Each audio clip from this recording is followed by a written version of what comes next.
There's a trap in the reeds at your feet. Looks like the same one you saw Morel set before. Behind you, the ruins of a residential building rise over the reeds, shielding them from the wind.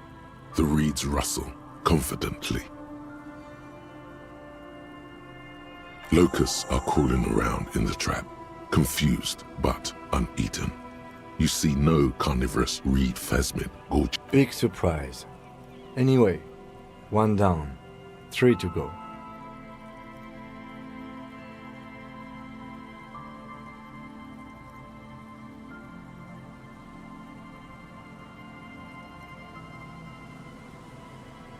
I meant no offense, just...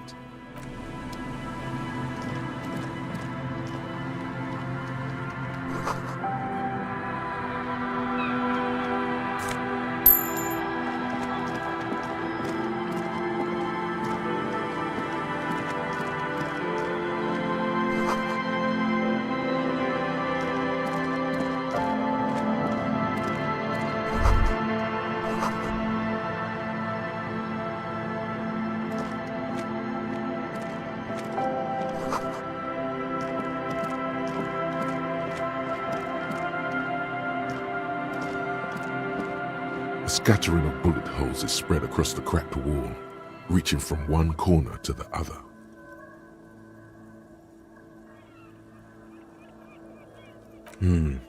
Correct. The density of the bullet holes is unusual, even in a general average bullet hole frequency in Martinez sense. Meaning, this is a lot of bullet holes. Looks like fully automatic rifle fire. Something you don't see these days.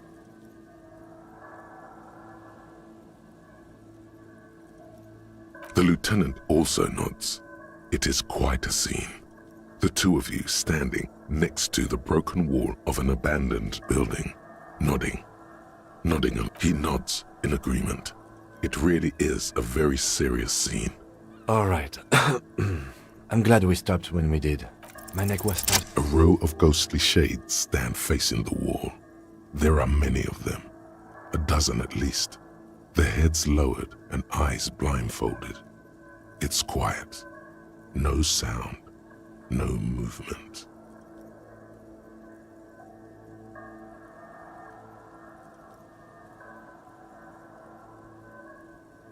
"10 meters away, other shades are lined up in an orderly manner, automatic rifles primed. A gust of wind blows by. The coats of the firing squad flap slowly in the breeze. A single person stands on the side. The sun blazes high up in the sky, baking the planks, the sand, your skin. The order was carried out in the afternoon. A long time has passed since the moment of this fusillading. Rain and brine have since washed all the blood away. Not a trace remains. The abundance of bullet holes leads to two options. Either an inordinate amount of executions were performed here, or they did not use a conscience round, where only one soldier has the loaded rifle. Looks like this was a mass execution with everyone fully armed.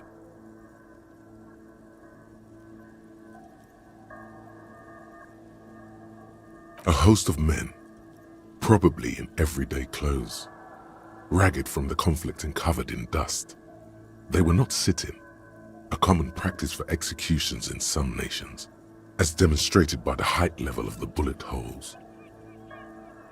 They stand, facing the wall. It's impossible to discern any details about their personality or background.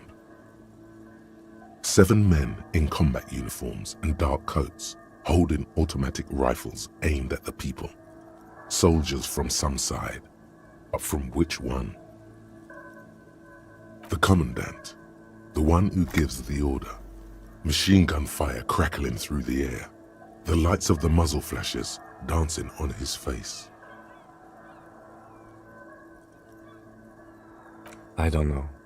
I don't know who died here, lined up beside that horrible wall.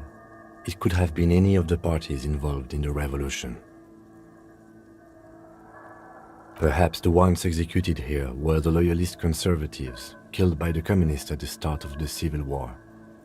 Or it could have been the communists, put to death during the last stretch of the conflict by the coalition forces.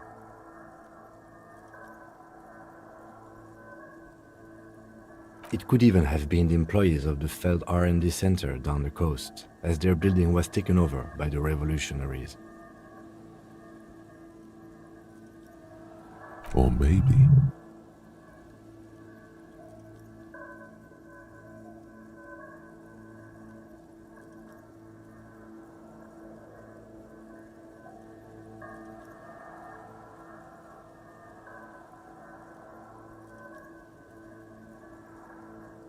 Yeah, it's very unlikely the coalition forces were the ones who died here. They were always the last ones against the wall. To be honest, if a coalition member was anyone in this situation, A cold sea wind blows away the figures.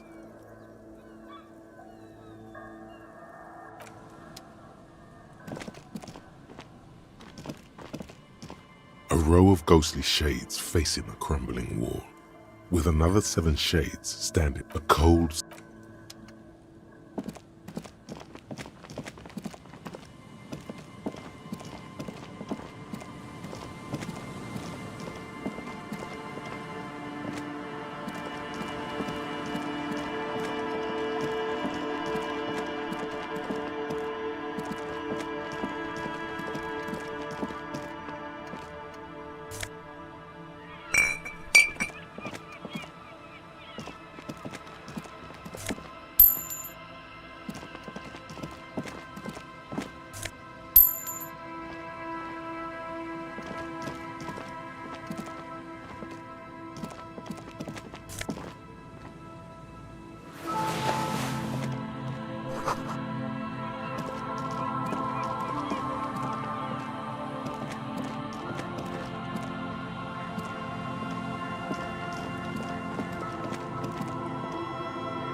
This is the trap, Morel. The reed, the later it gets, the colder.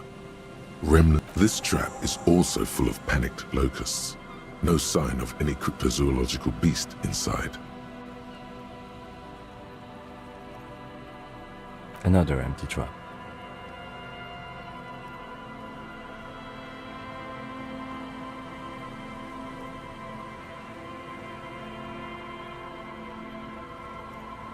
Always up for a good job.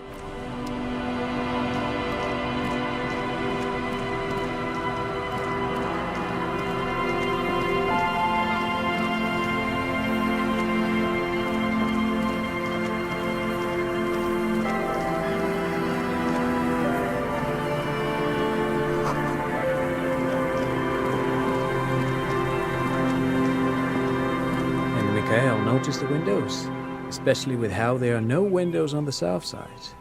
This was to deal with. You officers, come to investigate the historic subtext of West Martinez? I'm Tran Heilostam. You must be Kim Kituragi, right? I was just telling my son about this building. Not a lot of people realize the historic significance here. Very rich in hypertext. Nice to meet you. Yes, hypertext. Young Carp and the collection of cultural hyperlinks. Oh yes, so Mikhail. They had to deal with monitor glare, especially in the summer. They still had vector monitors back then. That was 49 years ago. So they didn't have windows on the south wall. No, I can't say that we've met before, but I've heard of Kim, of course. Mikhail, say hi to the officers. Mikhail's a little tired today. We spent all night trying to run Orbis on his radio computer. Have you heard of it? It's a programming language used in Grad. Quite tricky, but he wanted to play this Grad-made adventure program. The man speaks in the artificial cadence of a professor, or someone who's been on too many radio shows. But I assume you're not here for giant worms when there are so many real things to see. Just as I was telling Mikhail before, this is where the Coalition landed in '08. We could be standing on what is the most interesting landmark in Revachol West.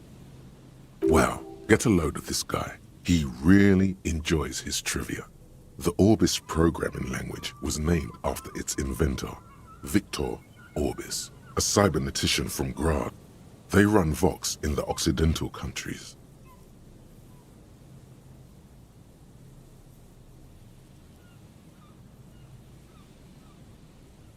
Aha! But it's not just any empty old building. What not a lot of people know is, this used to be the R&D department of Felt Electrical. And Felt, which now sells ink cartridges mostly, was once a top dog in the turn-of-the-century cybernetics boom. It looks old and weathered, with seagulls picking apart its stone and metal carcass. Bushy undergrowth has taken hold of the collapsed rooftop. That's not surprising. Only a vestigial ink cartridge and ferrotape manufacturer remains. They started out as a midway electronics outfit in Königstein 2 centuries ago. After an aggressive move to Revachol, Feld became a global player in the emerging personal electronics market of the pre-revolutionary era. Still, Tricentennial was beating them in business machines. But Feld had an ace up their sleeve, or should I say they were developing an ace up their sleeve? I'm mixing my metaphors here. It was here in Martinez, possibly in this very building, that they developed prototypes for a tape computer. An elegant folding mechanism of rollers and ferrotape ribbons, portable enough to be a take-it-home solution, revolutionizing business machines, possibly even bring them to the average consumer. Which is a feat of engineering even today's giants, Rehm, ICN and ZAM, haven't achieved yet. He assumes something like a combat stance, facing the wind. Indeed. What? The revolution!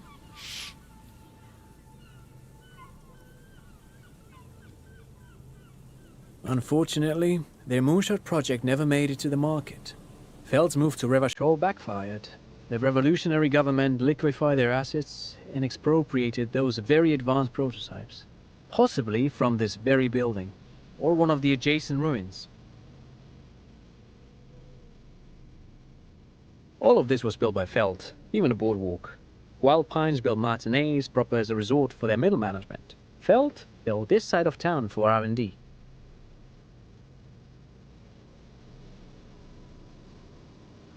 Yes, they even built a pleasure wheel, but that got destroyed in the war.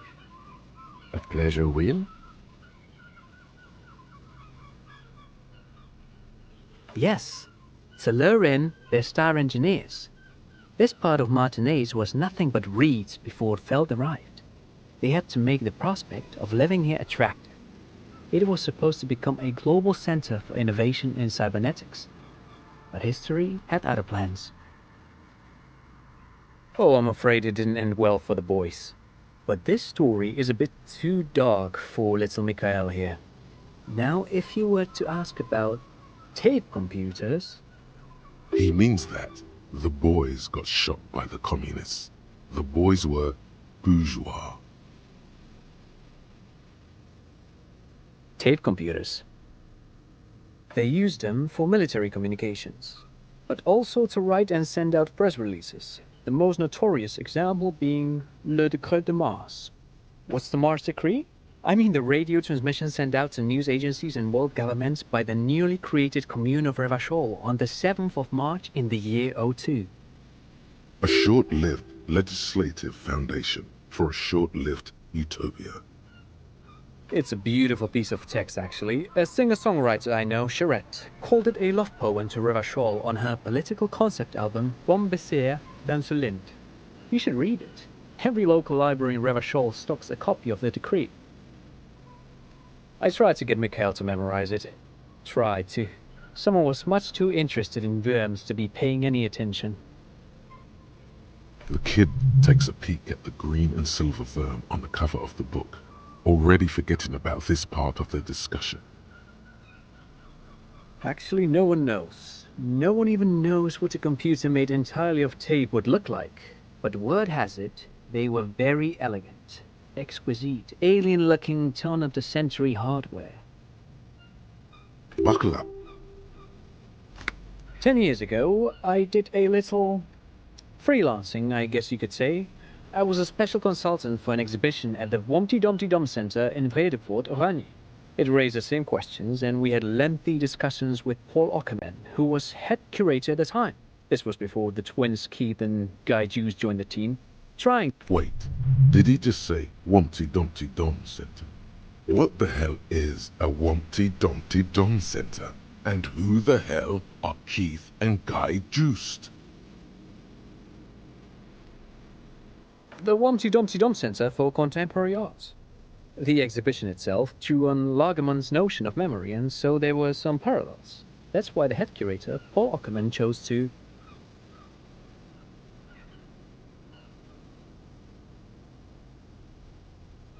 Actually, I think there is. No, it's too much. He's joking. In fact, I'm not. The Womty Dumpty Dum Center is a place you can visit if you're ever in Vredevoort and are ever in the market for an exhibition space / contemporary art research center. But perhaps I should return to the tape computers. As I was saying, the device itself was very elegant, fragile even. One could write directly on the tape using a special chemical solution. The machine would then analyze the handwriting, perform operations, and project output onto a white screen. It was a beautiful, delicate thing. Made of black film and folding tape structures.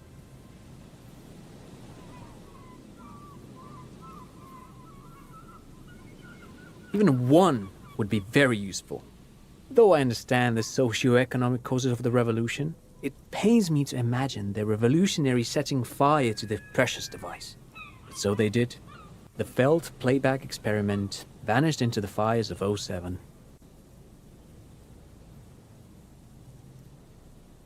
Yes, the official name of the prototype.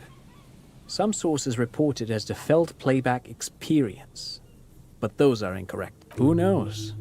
Maybe it was an accident, or maybe they didn't want the technology to end up in the wrong hands. Either way, they're all gone now. All 3 versions of the prototype. Nothing but debris and ashes remain inside that building. But of course, what else?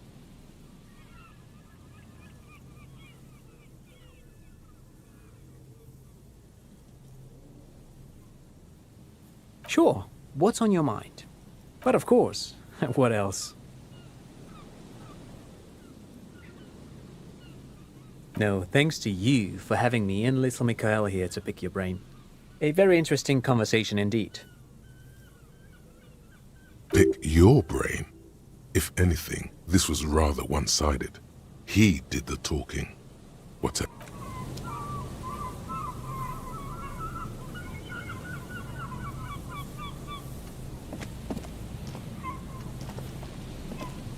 You see, a once bright mural towering above you.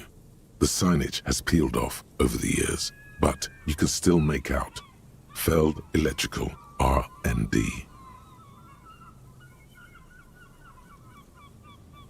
A slogan used to intertwine with the loops a long time ago. Now, only a shadow of peeled letters remains. It says, "Tomorrow is just a whisper away." Looks like tomorrow never came.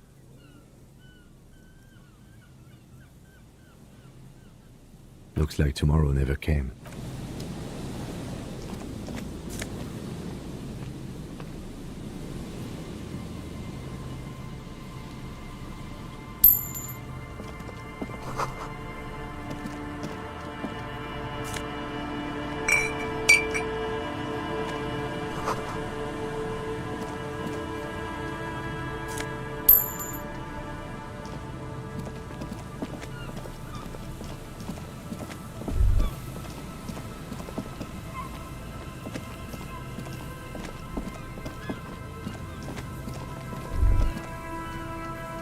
The remaining windows rattle from a strong gust of wind.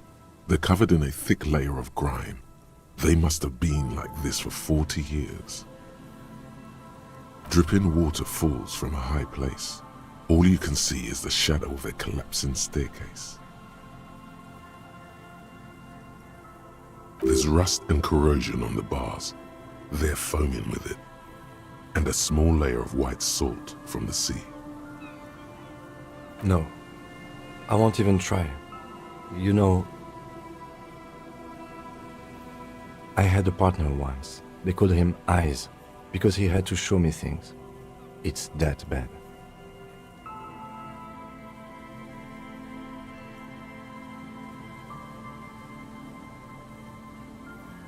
Well enough, actually. It's odd how that works. I'm no sharpshooter, but I passed my shooting courses 7 out of 10.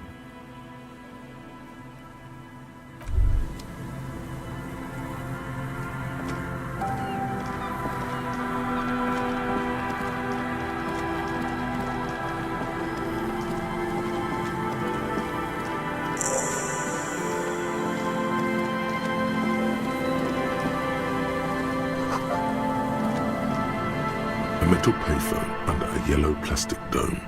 You could use it to call someone. You hear the tone. The machine is inoperable. Calling. Still calling. This feels wrong. Should you end of tone? Someone picks up. Pierre, is that you, Pierre?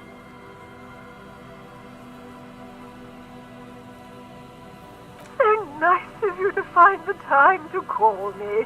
It gets so lonely. Even the animals have died. Are you sure you're Pierre? Your voice, it's different. Her voice is drowned in white noise. Sounds like waves washing a beach. Growing in volume. You get a sinking feeling. It makes you look if Lieutenant Kitsuragi overheard you. To your relief, he did not.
Take a longer look at yourself and how you're reflected in that slick chemical rainbow. Metaphor. It's always metaphor. This is more important than you. That's the blood of industry you see before you. The runoff from Coal City. Further down, the engines of fortune once roared here. Great wealth poured into Revachol, the Delta, as did smoke, waste, sickness, life. The engines stopped. The West Revacholian industrial base was dismantled after the war. Now, extinguished coke furnaces dot the landscape, a landscape despoiled by industry. Filth. This needs environmental action now.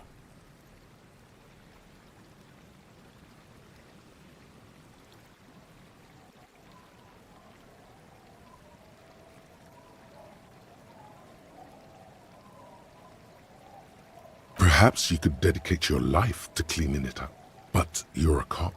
You must concern yourself with different messes. Even so, it's pretty to think.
Heavy wooden doors, more than twice your height, stand shut in front of you.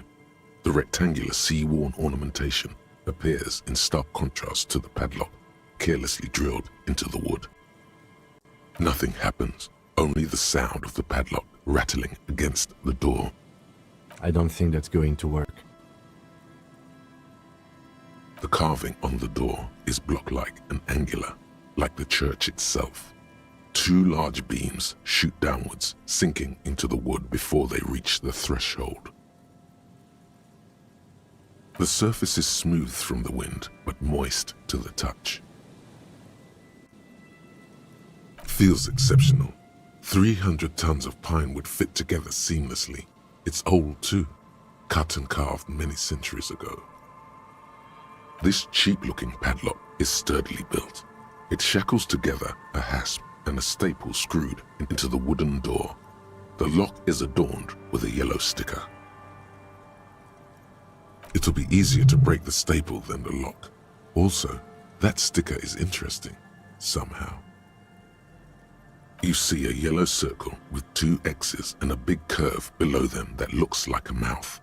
You're pretty sure you haven't seen it before, but what the symbol depicts is clear enough. A smiling dead guy. The curve makes it smile, and the X's make it dead. There is something blindingly modern about this symbol. Its modernness puts to shame everything you've seen before. It's the contrast between the cheery chemical yellow and the rigor mortis. As if the cheery guy didn't know he was dead, or the dead guy didn't care that he was. Either way, you get the sense the forces of future are at work here. He takes off his glasses and uses a blue handkerchief to thoroughly wipe them clean before inspecting the sticker. Then he looks up. No. Looks like a dead man smiling. Suggests junior delinquency. For Revachol ZOC, the moral intern defines junior delinquents as minors between the ages of 10 and 16 who have committed an act in violation of the law. These acts aren't called crimes as they would be for adults. Crimes committed by minors are called delinquent acts. This was part of your officer's exams. I haven't seen that sticker before, and I'm not a youth.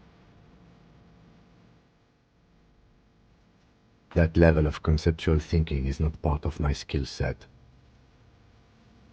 The padlock passes through a staple that's been hastily attached to the wood.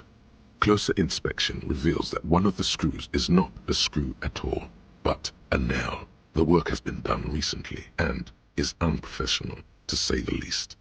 Should you want to get through, it might be easier to just pry the whole thing off. Maybe we should circle the building first and look for another way. The building has seen enough mistreatment.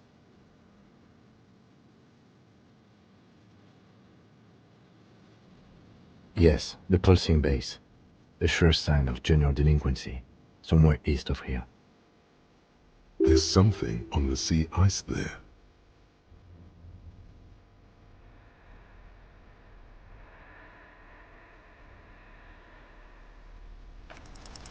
There's nothing like the sound of a sticker unpeeling.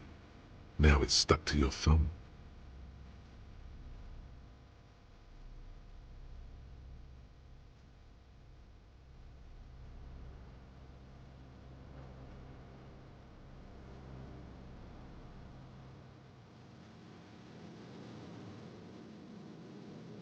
Looks like today was a gold star day.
A shaggy-looking girl in her late teens or early 20s kneels on the ice with an electronic contraption in her hand. Hearing you approach, Oh, hello there.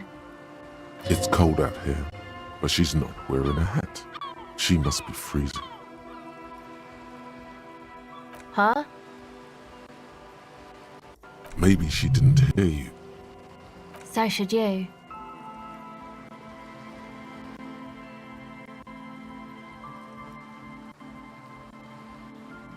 Oh, I didn't notice that. Yeah, well... Look man, fuck the hat. I'm sorry I said fuck the hat. I was concentrating on something else. My whole family swears and it rubbed off on me. A cell. Her hair is dyed blonde, with dark roots showing. There's a coarseness to her features, some masculinity below that timidness. Why? Okay, it's Burger. A very common name. This is a portable recording device. It's for field recording. Low quality, but still. Actually, just one wire. I picked on it till the braiding came loose. The wire leads to a contact microphone. A contact mic records sounds from inside things, like this ice. Your mangled brain would like you to know there is a boxer called Contact Mike.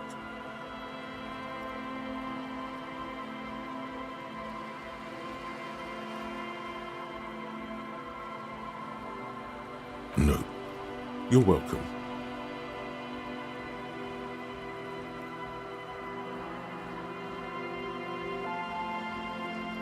The mic? I don't exactly know. Somehow it doesn't pick up vibrations from the air. The book said it only picks up structure-borne sound, if you like technobabble. Same place I got the recorder from, the Elysium. Oh man, you haven't been to the Elysium? It's the coolest place in this whole drug-addled shithole. It's a music club and a synthesizer workshop on Boogie Street in Jamrock. Musicians live there, like real musicians. I once saw Arno van Eyck. Oh yeah, guess you wouldn't know Van Eyck, or really be a Elysium going kind of person.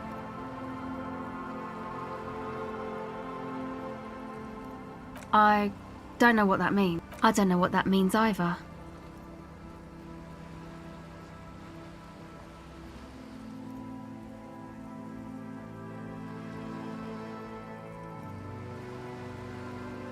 That's cool. Sucks, man. Was there something else? About the contact mic, perhaps?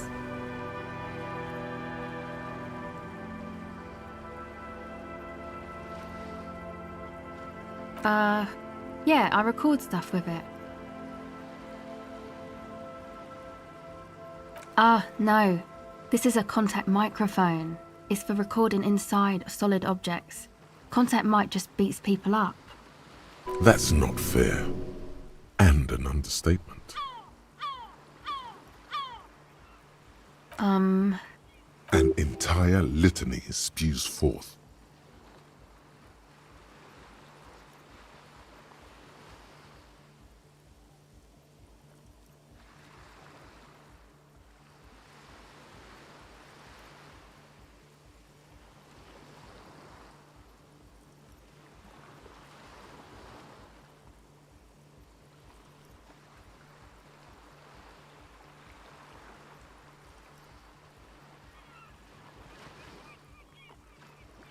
Man, you are one weird cop.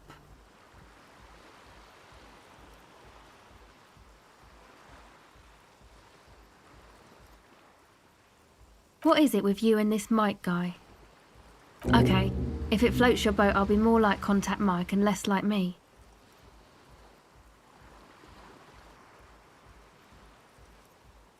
Uh-huh. Good on you. Okay. Recording, I guess. I think I'm recording cracks in the ice, but there's no way to tell. Not without headphones. I think I just recorded your footsteps too. Not sure how that will sound. My boyfriend sold them. I don't know, man. Things. Just stuff you need for life. A lie. They were probably pawned off for something suspicious. The musicians in the Elysium used them for making music. They looped the stuff, cutting the tapes together. They make music out of cracks in the ice and keys jangling. Crazy sounds like that. It's hard to explain. Anyway, I thought I'd make some too. It's supposed to be, like, a music place anyway. I don't really know what I'm doing. They use synthesizers too. I don't have a synthesizer. The sharp drop in endorphins is almost visible, like a warm blanket has fallen off her shoulders. The wave of chill, the quivering jaw, indications of a drug high. Take this, you're cold. No, man, fuck that, I'm cool. I'm sorry I said that. I'm sorry about the fuck. It's okay.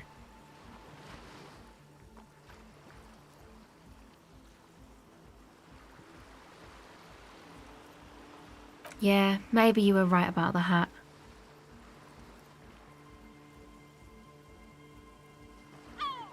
Thanks.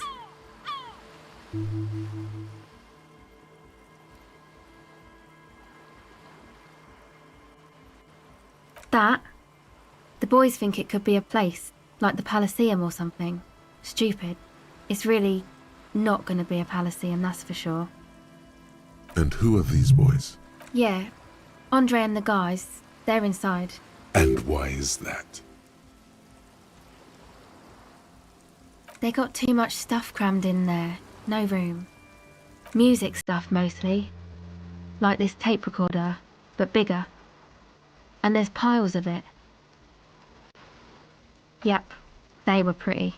I'm sorry we sold those. That stuff is more expensive than I am. More expensive than any of us, really. Doesn't. It's probably amphetamine. It makes you feel impervious to the elements, but doesn't actually make you any less cold. I got my recordings to do. I feel better outside. Go ahead. It's supposed to become like a club for anodic dance music, like that new style of synthesizer stuff. Except that, yeah.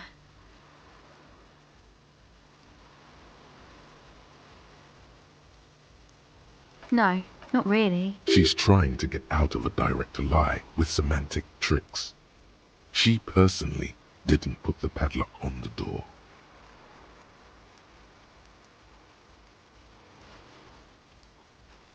Yeah, you know, that's what I meant. Noid did. Noid put the padlock on the door. Yeah, I guess you could say that. To keep more weirdos from getting in. Fucking Martinez. I'm sorry. I know. It's not my idea.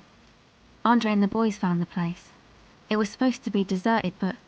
Hey, don't get me wrong, but you're cops, right?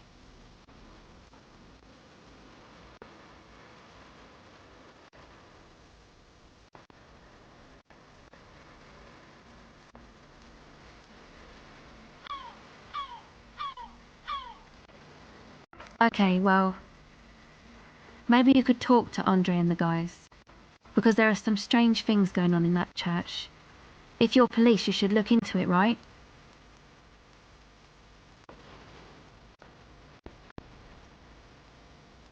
They're inside that thing there. Would be cool if you did. Was there something else? You know, anodic, cathodic, music that's made with electronic instruments. Synthesizers and tape consoles. Microcomputers too. Anything that uses electricity, but isn't guitars. Also found sounds, stuff like that. This is an evolutionary step up from amplified instruments, which in turn are a step up from acoustic instruments. What comes after it, you wonder? A black-tinted nothingness, or something finer? Go ahead.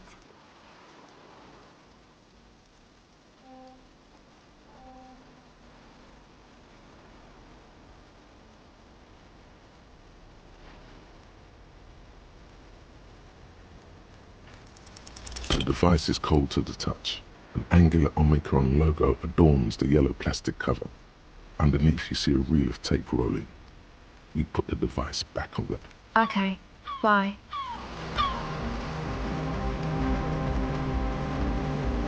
The tent is just tarpaulin fabric covering a pile of stuff.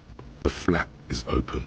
Inside, 3 young men, all in forward-looking apparel. Come on, get in and close the flap behind you. The warm stuff's getting out. Sorry, we barely have room for one. You go ahead. I'm too old for this. I'm actually not, he thinks. I just dislike delinquents. I'm sure you will feel right at home. I'll keep watch.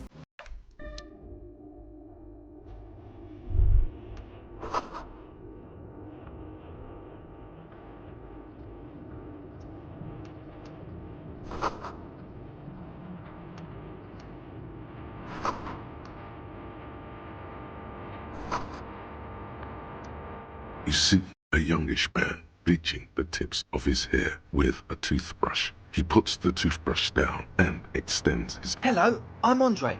It's a pleasure to meet... There is definitely something futuristic about his hair, aggressively so. You get the sense that this is what the future will look like. Imbecilic, yes, should the future ever come, it will look deeply imbecilic, like this guy. His grip is strong, sweaty, and warm. He's trying to project and... This is my posse, Noid. The young man with earrings looks at you suspiciously. And Egghead. Egg!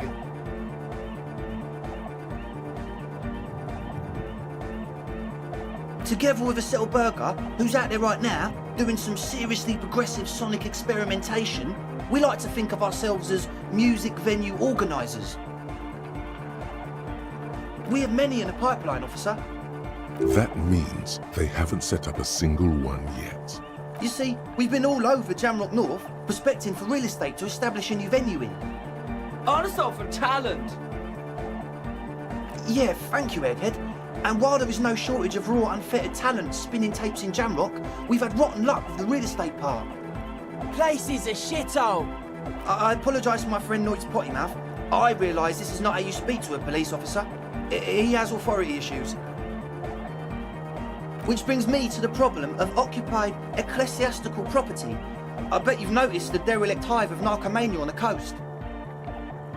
I'm talking about the church, and I'm not exaggerating. Even a place of spiritual refuge can become a magnet for all sorts of dopeheads and burnouts if left unattended. Dopeheads. Burnouts. Well, I'm sad to say, that's exactly what happened. Sad because we were just about to put Martinez on the map with one of the maddest dance clubs in Jamrock. No. Strike that! The world! And sadder yet, because the dopeheads and burnouts holed up in there were the worst kind. He leans back a little, watching you with a steady, serious gaze, letting you imagine just how bad those dopeheads and good. This calls for an opinion. You're an expert in those. Could be. We don't know for sure. But we do know they are spooky. I was hoping you would be the judge of that, officer. All I can say is, their spookiness is the kind that keeps us from restoring this church into a community centre. And a place also, they don't eat or clean the building. Shit's gonna collapse. People just want to spin tapes without them spooking it up. Place has bad signs. No one can dance like that. Thank you, Egghead. So you're gonna look into it, right? It should be a police matter. All right, man. Andre's obviously very happy you took him seriously. The whole Oh, so you met her? Good, good. I did ask Noid to install a measure against more drifters wandering in. It's a temporary fix, just something to contain the situation. I had to do it in an hurry. Not my best work, but it should hold for a while.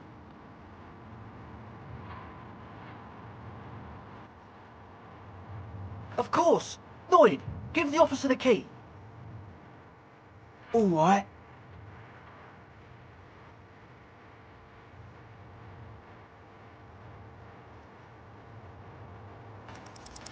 You sense the trajectory of the little piece of metal and plastic. The object makes a ka-ching. The key hits your palm. The speed freaks nod to you approvingly. The young man with ribcage-shaped suspenders looks at you, standing there, with a good feels nice. It would feel a whole lot less nice had you dropped them, or worse, got hit in the eye with them. Good thing that didn't happen. Not long, like a week maybe?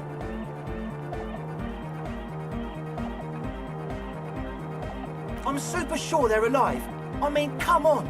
I'm at least 90%, maybe 85% sure they're still alive. Somewhere in the ruinous past that led you here, there was something called exams. You may have learned the term involuntary manslaughter there. Yes, I do. I listen to Channel 8 all the time. I know about crime stuff, and I assure you, officer, this is not what's happening here. I'm at least 80% sure they're alive. I mean, come on. Most people aren't ever that alive in their entire lives. I don't know. What does anything... Oh, yeah.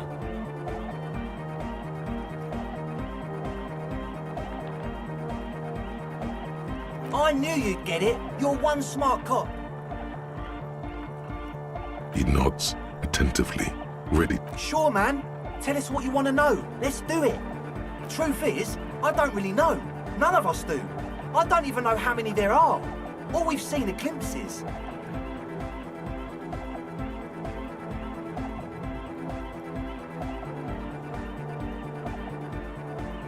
Well, there's also the machinery. When I first scouted the place, back in February, it was abandoned, empty. Took some time getting the crew together. So about 2 weeks ago, we came here hoping to set the stuff up. Suddenly, there are all these strange machines lying around it. One of them has wires running into bowls of water. Wires into water. Never seen anything like it. Andre, tell him about the feeling. Oh, and it felt like there was something in there with us, watching us from the dark. No, the other one. Which other one? I'm not as in tune with my emotions as you are, Egg. Felt like silence. Awful silence. Not exactly. We've just seen someone who we think is a woman go in and out of the church. A couple of times. And we felt someone, or something, eyeing us inside. But that's kinda it. Like, you aren't alone, you know? It wasn't quite human, if you know. Not human, as in a ghost. It was this dark shape climbing upside down along the ceiling, like some kind of crab man. Yeah, you know, the way it was climbing up and around the ceiling, like a crab.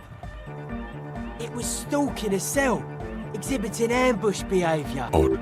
Crabs are usually marine creatures and not known for climbing walls.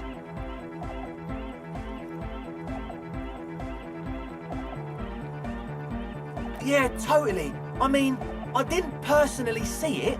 Estelle was alone that time, but I believe her. If she comes out running and says there's a crab in there, there's a crab. So he hasn't even been in there lately. Is he afraid? You should ask her about it, but be nice. Don't tell her you don't believe in the There probably is no crab man. Don't let them draw you in with this nonsense. You should talk to Noid about that. I just got a distinct burnout and dopehead sign from them. Probably jacked up to some snuff station too. Probably, very likely. Well, honestly...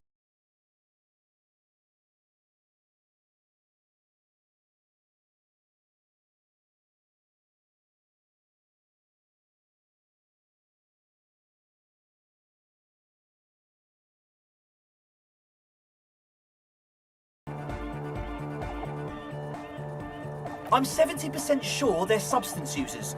Don't let the technology fool you. Sure. What? Oh yeah, that's a meteor and name for the founding party. Thought it'd be cool to use it. If you don't know what the founding party is, there might be a way to mask it with minor demagoguery.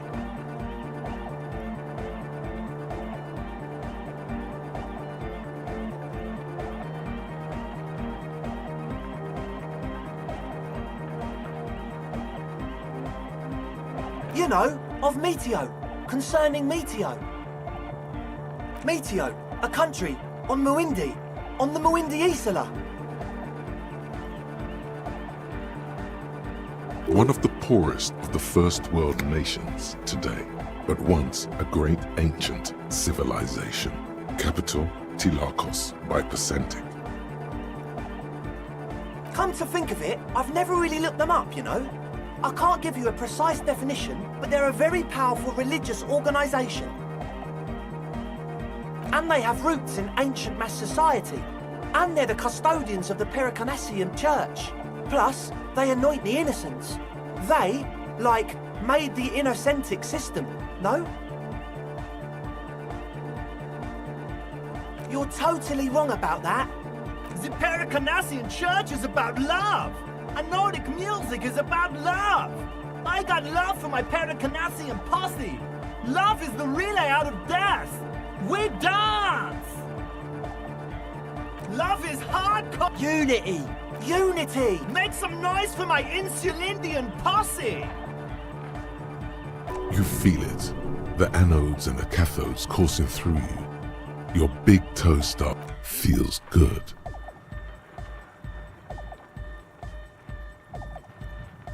Your posse's like your people, man. Like you got your cup.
Does, doesn't it? Told you we have a smell problem.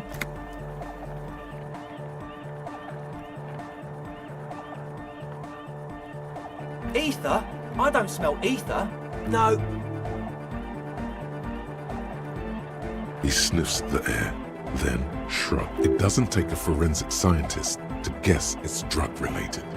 They look and act like the kind of guys who've done their fair share. Unlike the girl outside, however, the boy's breathing is regular. Their jaws stay put and their pupils aren't dilated, so they're not under the influence. At least, not under the influence of stimulants. That doesn't rule out hallucinogens, benzos, some depressants. How do you know all this? The what now? Oh, the old Ultra. He's like an actor, looking to the souffleur for his line. I have a major sinus infection, stuffy nose. We all do. Shit's all blasted up. Winter, can't even breathe. Yes, that's all Nosafed's doing. Without the Nosa, I'd be drowning in shit right now. Nosafed is the shit.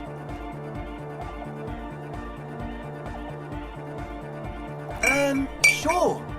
Here you go, officer. The Nosa. Blast away. He nods enthusiastically, no doubt a little relieved.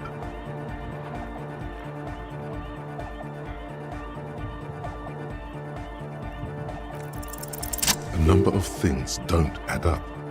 Let's take a look. How about gather around, kids?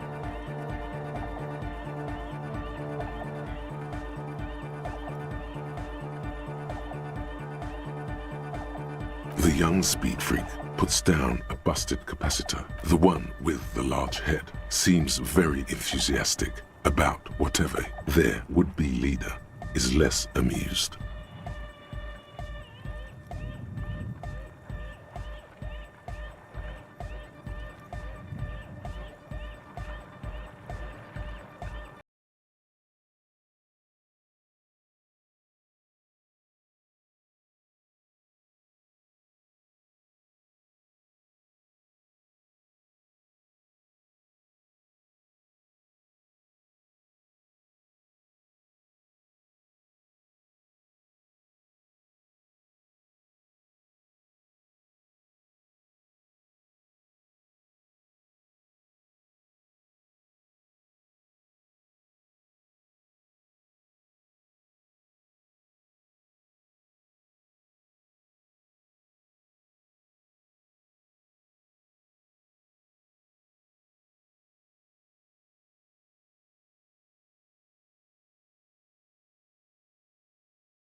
I meant to say, not true. What do you mean? There's resignation in his voice. He's almost ready to drop the act. It wouldn't take a lot of pushing. Or else? Okay, man, okay. Things are just so hard for an entrepreneur in this city right now. It's not like we lied when we said we want to turn a church into the wickedest club in East... Because we do! We just need to turn it into a speed lab to get our foot in the door. Like I told you, spooky arseholes moved in while I was getting all this stuff together. No, man, they're spooky, all right. It's just that they would also probably call the police if we started... But the sign was way off, too! I couldn't feel the love at all! Whatever you think is right, sir. But please, we were only trying to make a living. This is it. Judgment time.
so I can hear you do it. Sometimes the outside gaze helps us reflect on things. Noid, don't bother our guests with your games. Piss off, Andre. Me and Mr. Cop are trying.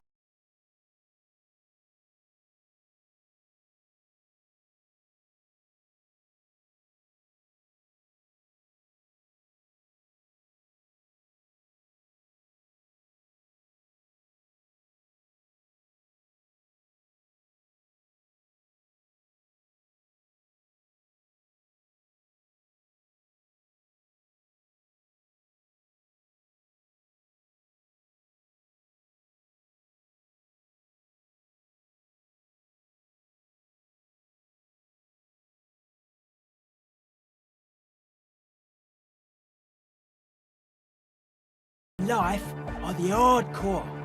The hardcore expels death. Or maybe he's not dead. Maybe he's just really ecstatic about the beats.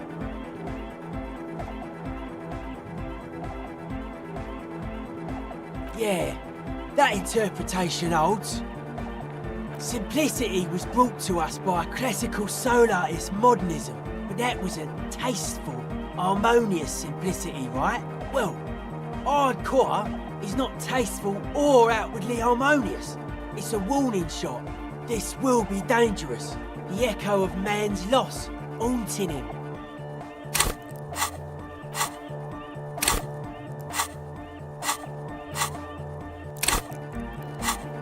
The sticker, the clothes, the music, same thing. Not alone. Many people are thinking the same thing right now. There's a gathering at the Elysium. The beat is the same for all. I guess one could write an entire treatise on the thing. But what for? Nah. You heard me. Weird stuff. Specialised.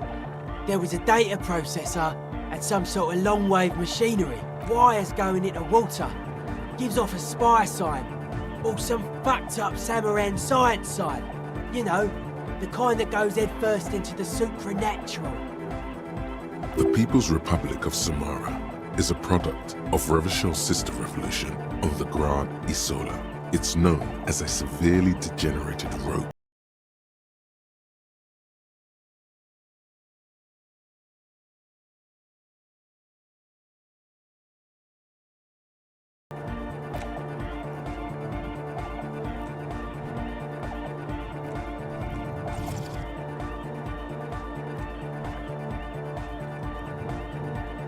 I know, man.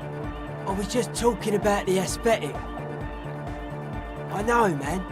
I was just talking about the aesthetic. Nothing's wrong with it. You should definitely be researched. You can still do sick shit with it, though. Most of it doesn't exist. But there's also stuff that isn't allowed to exist. Because the moralists think it's too dangerous for the plebs.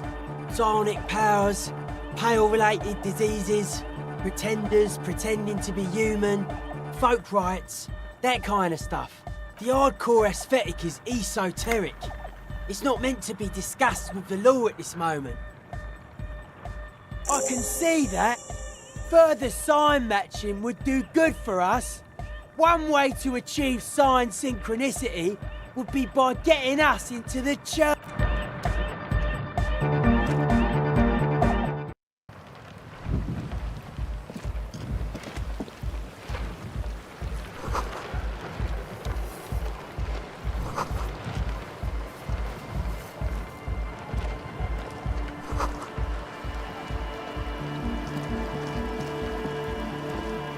A pane of Eternite has been planted into the snow. 2 poles are holding it up. Barely holding it up. It could fall over any minute. It looks like a makeshift bridge. Could be convenient. The pane falls into the icy snow with a soft thunk.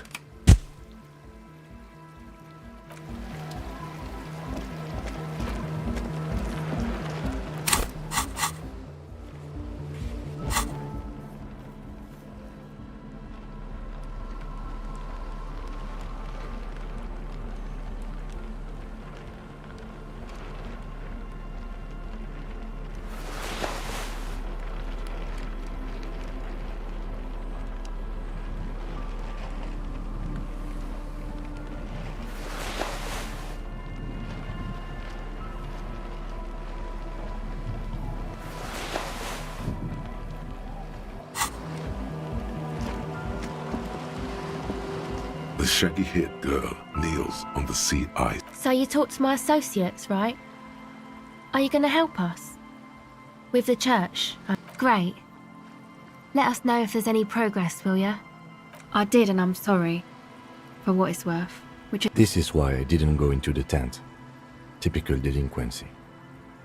You don't get to choose your posse, they choose you. Mine are idiots, but they're mine.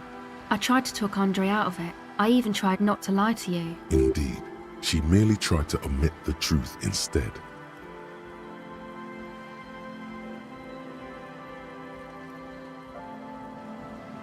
I know. I should have been able to control them, and I will in the future. May I ask? What did you tell them? Oh, right. That's wise. Take your time. My associates? I haven't got much to say about them. Of course I do. I just don't tell people about my friends and who they are and so on. I don't provide... To the cops.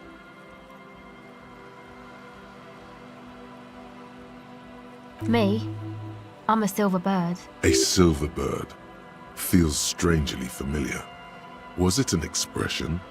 And if yes, then for what? Then your mind slips and the thought is gone. Don't know what makes you think it'll be any different later, but... Oh, that. You're not going to believe me. She's less prone to blurt it out, crab man, than the others.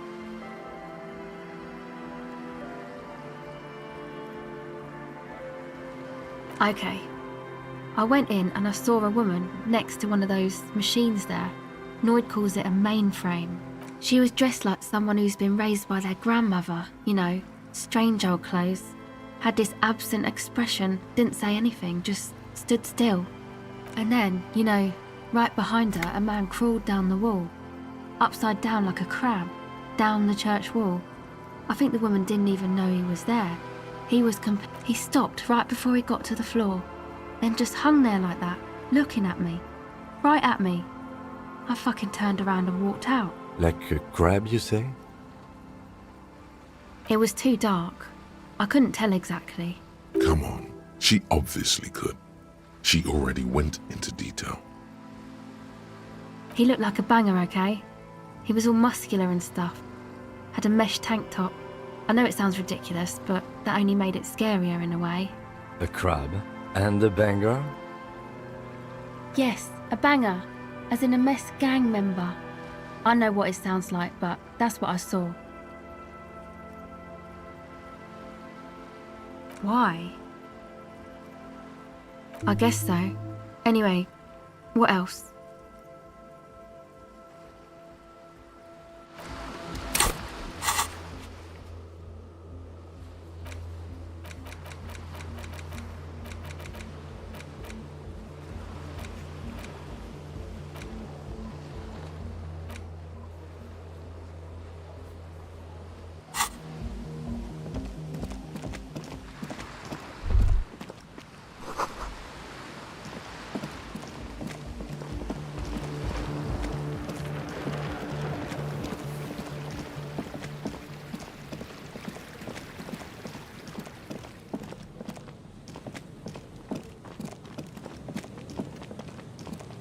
Heavy wooden doors. The lock turns easily. You hear a click. Let's go. A great whoosh of air rushes into the dark innards in the heart of the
The silence in this part of the church, it's almost palpable.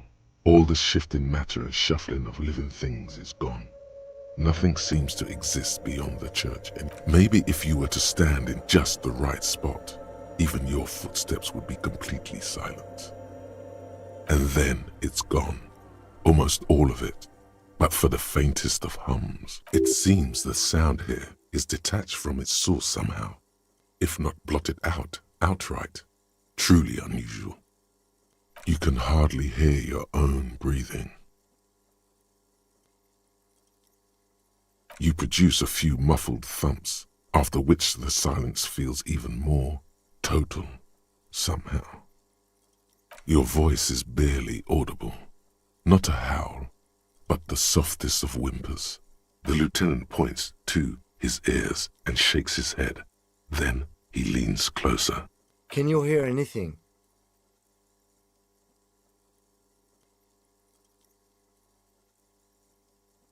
I wonder why the church was built with such strange acoustics. Maybe the church was designed this way to prevent boisterous activity, singing and dancing on it.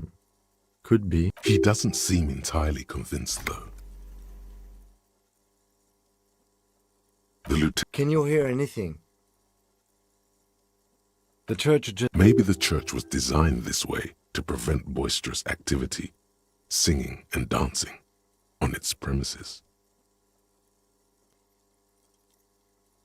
Please, detective. The orderly rows of ceiling panels become barely visible, then disappear completely in the darkness of the tower overhead.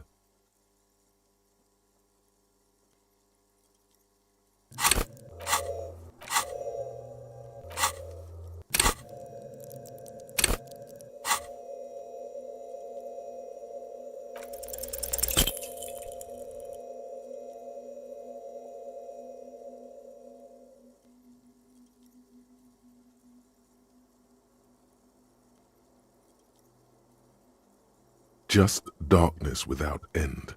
It makes your head spin. Filled with vague shapes of woodwork, the sense of a great... There's nothing. You're dizzy and disoriented. Officer, what are you looking at?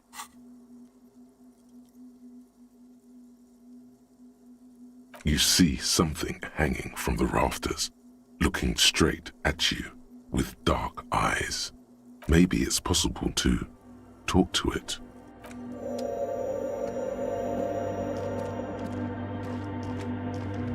Is that a man? Looks more like part of the carpentry of the building. The crab man. The man leaned forward a little, fixing you with a steady, unreadable gaze. Habitual alcohol use has made you into a scared little pussy, Holmes. But don't worry, everything's gonna be alright. That accent is Villalobos, a peninsula in Mesque and a district in general. There's a sizable contingent of Villalobos-speaking Mesques in Revachol. Here you can receive the mother's love. And when you're ready, she will take your hand and lift you out of the despair at the bottom of that bottle. This man is obviously a habitual narcotics user. Do we really need to question him? Hey, and what was that about, the bottle again? You haven't even drank that much lately. Lay off it already. Shish.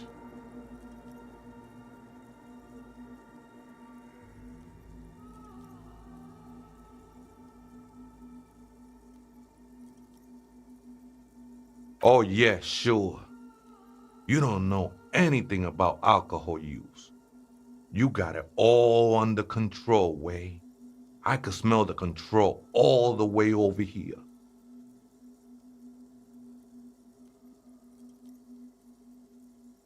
Not all of it.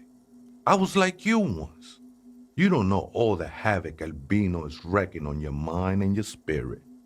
You know, actually, since we're here, you may want to pay attention to what the ceiling climber is saying.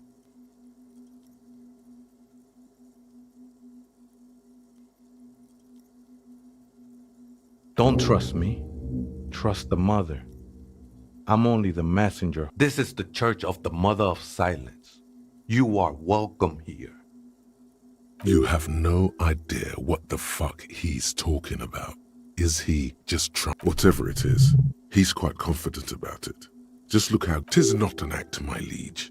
Saving perchance he hath deceived his very self. Never known myself to be a crab, but if that's the name you got for me, I won't stop you from using it.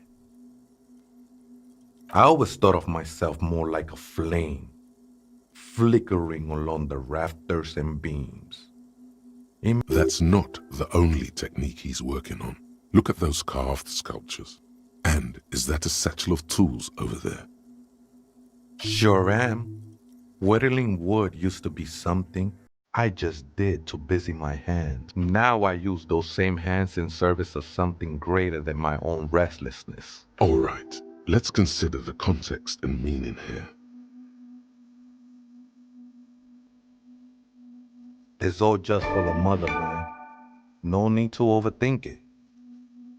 I was in a gangway, but my memories of that time are fading. Most of them are already gone. Nah, Ese, it's not like that. Best thing that could happen to you, losing your memory. Do you remember your name, sir? Tiago's my name, but those syllables don't mean much to me these days. A name isn't just your identity. Your place amongst your fellows. Your place in the world. I ain't got no use for such a place anymore. That's just the thing, Holmes. None of that matters. This is a special place. There's a perforation in the world up there. A way out into nothingness. This church was built around it for purposes of veneration. I circled it, nurtured by the silence bestowed by the mother.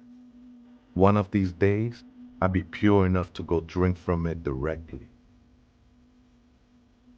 Oh, that's no simple question, I said. She is one who can be painted or sculpted. She is a cavity in the dark beyond sense. She saved me, but I couldn't describe her to you. No one can, Holmes, and no one ever will. I will be incinerated, but not destroyed. Finally, I won with the state of the world before reality began. That sounds a bit like substitution behavior, no? You know a thing or two about that.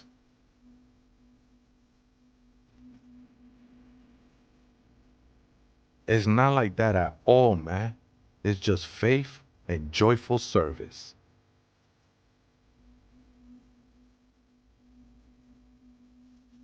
Too gleeful, those words. He is lying. Not to you, to his very own self. I heard that before, Way, and I know I can't convince you on the spot. But think, when's the last time you woke up from silent communion with a hangover, regretting what you did last night? She took you for a good spin, huh? Don't worry, bro.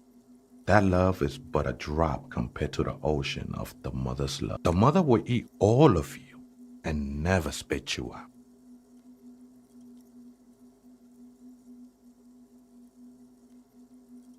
I know it will take time. Don't sweat it. I'm a seraph, Holmes. I sing the mother's glory. I ain't from no Marietti, if that's what you're thinking. And the song I sing is... Marietti is a mesque style of music and dance, commonly seen at all manner of festivities. Especially, he lost his cool there for a moment. Seems you hit some nerve. Hard to say. I think I did some construction work here, back when I still had material worries. Up there, I realized what the true purpose. I've been spending a lot of time here ever since. The past is nothing to me now, Way. It didn't belong to me. The sinewy figure lingers on the wooden beams, blending into the shadows. Police raid a while back. Did you witness it? Not really, or at least I don't remember much of it anymore. The mother's love has done its job. That's what's so great about the mother. It lets you forget about everything. Other spooker? Oh, esa viejita es muy... Viejita is grandma?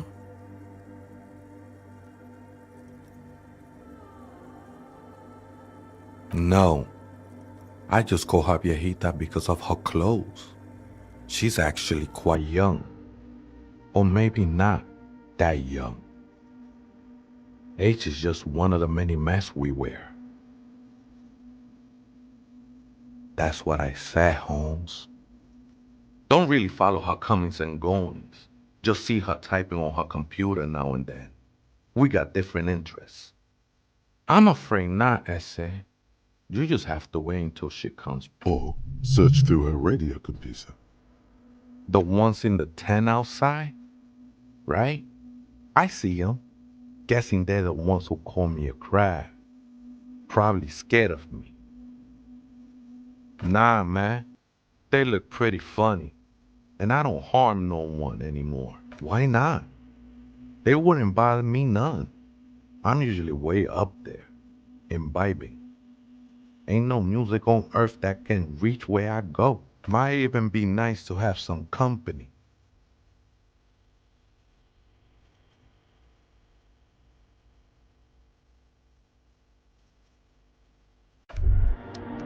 Tremble. The time is now. Ta'ola. Time for the show. For Ta'ola. The hallowed time of fear and disintegration. A countdown has begun. All will collapse on itself. The world will disappear into a single grain of blackness. All sound will be muted. All life will scream. Ulogu Theodos, Xeno Zausin, Ipoli Osithian, Echondes Fronisin.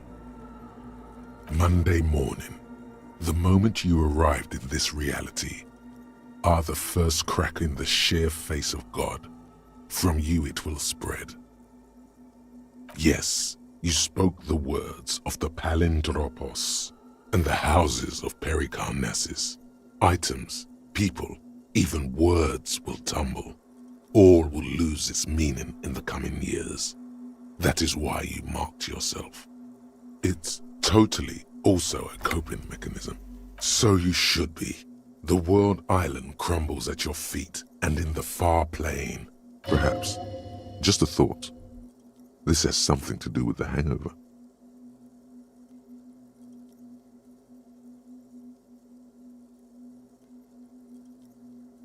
The face of the woman fractures. There will be herd killing. We all become vapor. Why does art inspire you so much? Excellent question. Art is a diverse range of visual, literary, auditory, and performative creativity. It's an expression of imagination and technical skill. Additionally, it's history, criticism, and pure enjoyment. In short, art is the highest form of human communication, representation, narrative, emotion, and agency intertwined. Have you looked in the mirror lately? You have the exact features of a savage art critic, with that beard and those clothes, disheveled and prophetic. Perhaps you should try to critique architecture too. Of course not. It's autism, box drawing, masturbation with a ruler and a sextant or whatever they use. You should demean and criticize the genteel institution of architecture while extolling the virtues of the pure arts. Only the most experimental kind. Yes, you seek substance. No vapid representations and reproductions of social mores as made manifest in stuffy biennials. We're talking real, living art here. Become the art cop. Half art critic, half cop. Quit being so indecisive. What are you going for here? Some kind of indecisive and camp aesthetic now? Strike a bold shape here. Go art or go home. Exactly. It's not only your duty to only catch the criminals off the street, you must also apprehend criminals of the printing press and the gallery, the trite and derivative artists and writers. Go ahead and provide savage criticisms, art cop. The world is yours to rip.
A machine stands in the corner, watched over by the figures on the stained glass window. It's turned on and quivering with soft electric. Another radio computer. And this time it's already turned on. We should leave. I doubt this place bears any connection to the case. It's also quite similar to the one we have down at the station. Must be the same model.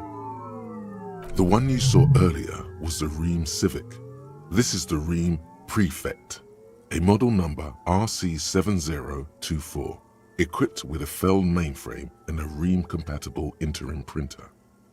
The Ream Prefect is the governmental version of the commonly used Ream Civic model. Although mostly based on the same technology, the Ream Prefect is equipped with better noise attenuation. You see fluorescent play and print buttons on the keyboard.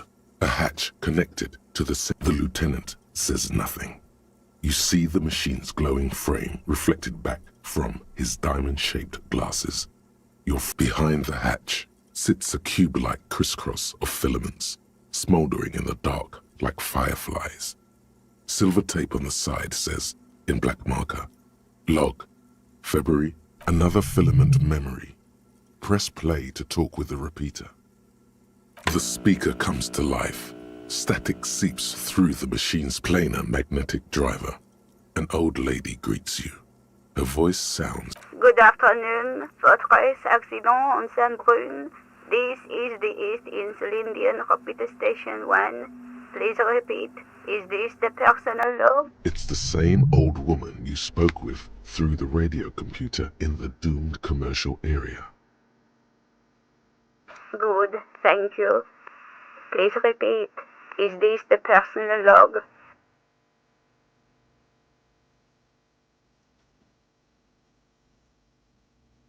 Good. Please repeat the password. Let's look around. There's no use trying to guess the answer. Maybe he knows something.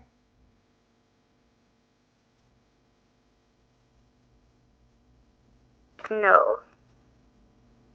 A hint system is. Still no. I am contractually obliged to protect the privacy of the filament holder for stress accident. I'm afraid we are not doing that. Now, can you please receive for stress accident? Is there anything else I can do for you today?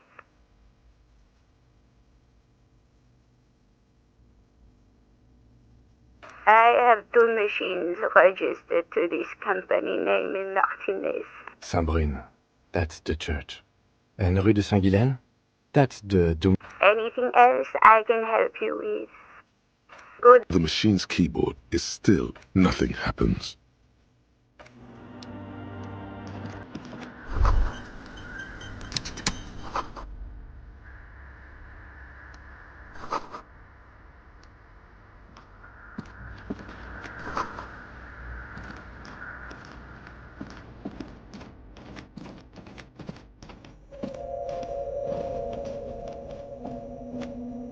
Oh, hey, Wade. There's Coffee in the back. Something? too many times, Essay. You need it for something. Surveys are a good way to fish for personal information, especially in the name of public safety.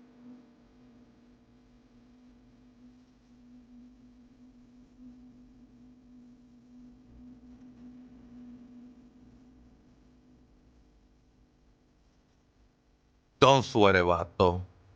The password is afterlife death. What you think of that? Makes me almost pity La Nilita Pequeña when I hear it. Look, man, I'm at liberty to talk about the sacred blaze of the mother's glorious heart, but not about the coffee. I think we're done here, Essay. That was, however, I'm still not sure how it's relevant.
The machine's keyboard is still the speak. Good afternoon. Good. Please, good. I have unlocked the filament. After ending the call, please. Votre accident. Is there anything else I can do for you today? I have Sabrine. anything else I can help you with? Good. Thank you. Goodbye. The machine's keyboard, the printer prints out a long text document with dated paragraphs. It looks a bit like someone's journal. The first entry, made on the 4th of February, 51, by an unknown author, is short. Arrived at the church. The door was boarded up, so I used the crowbar to get inside. Looks like the place has been deserted. Nothing out of the ordinary, but I'll ask around. Need to figure out how to get the electricity in. The lieutenant leans closer, scouring the printout over your shoulder. Just as you finish reading, he looks up, muttering under his breath.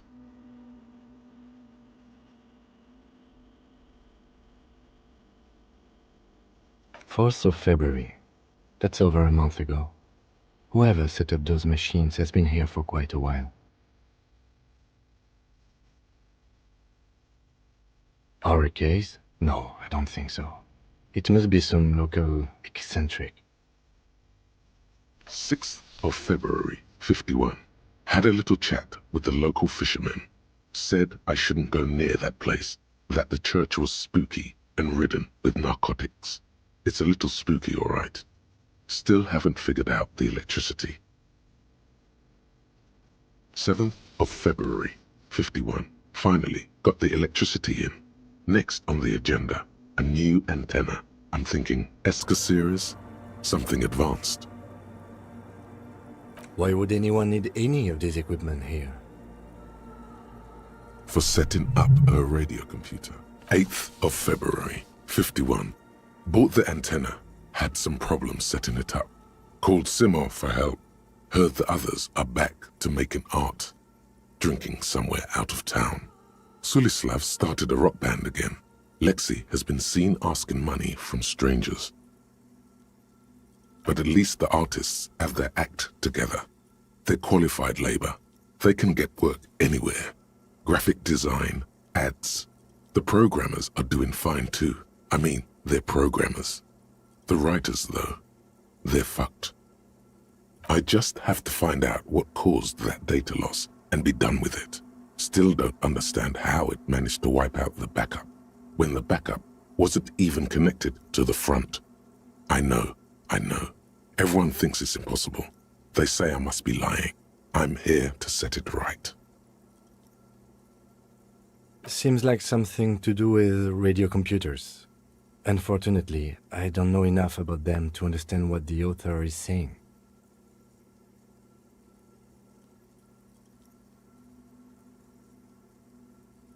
Something about the backup data getting destroyed, and how everyone thought it was the author's fault.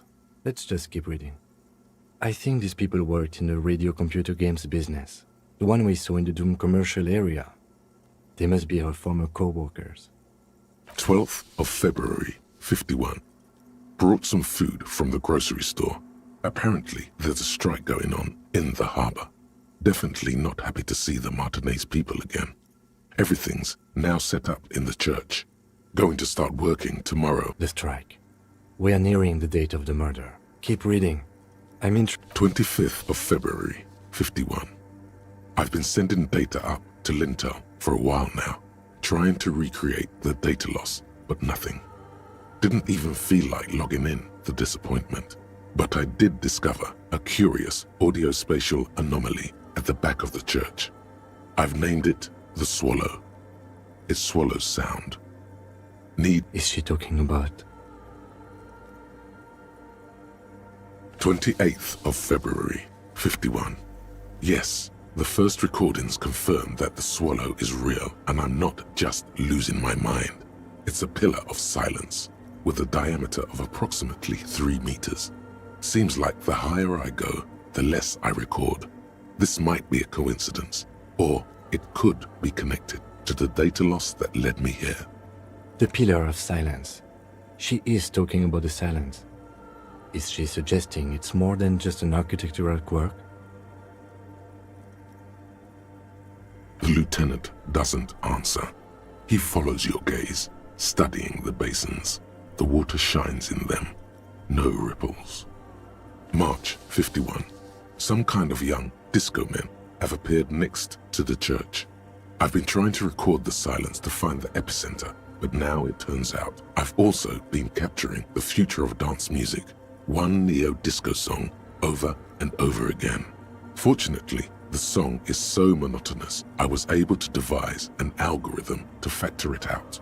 The other day, one of the disco men came in. Before I could even say hello, she got scared and left. Good, I don't want anyone distracting me from my work. That disco man must be a cell. The girl on the ice?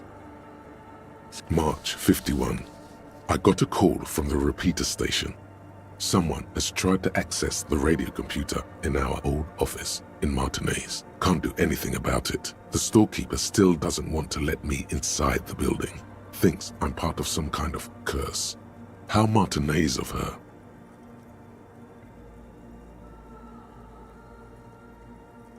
I knew it wasn't a good idea to meddle with that machine. No. It was a great idea. You're learning things. This is how you learn things about machine. March 51. A new 2-meter aux cable. Noodles. Crackers. Ping energy drinks. Water. Toothpaste. Gum. Also some canned air. Your reading is interrupted by the sound of the church door opening. A strange woman makes straight for the radio computer.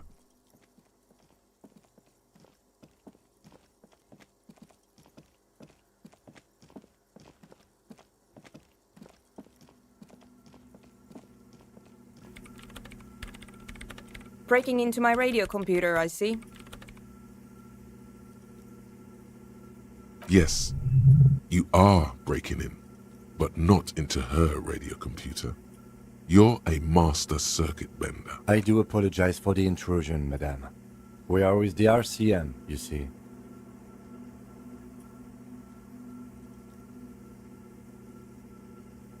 There are no coalition military data links. And even if there was, you couldn't access them over a civilian network.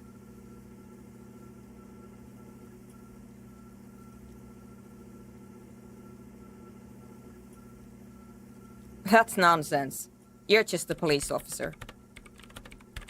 Now please give me some room. I need 2 seconds to see that you haven't destroyed anything. We should talk to her after she has rebooted the machine.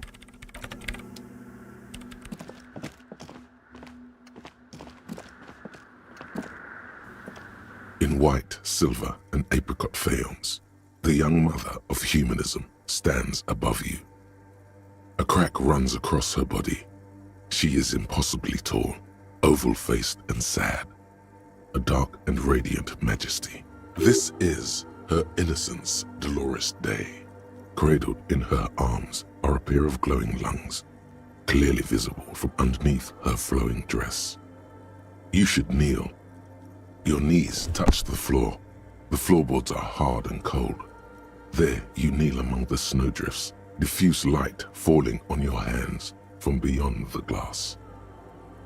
The world is silent, but for the creaks and cracks of the massive wooden structure behind you. It covers you from the wind outside. The ocean feels distant, its ebb and flow blocked off by the centuries-old pinewood sarcophagus around you.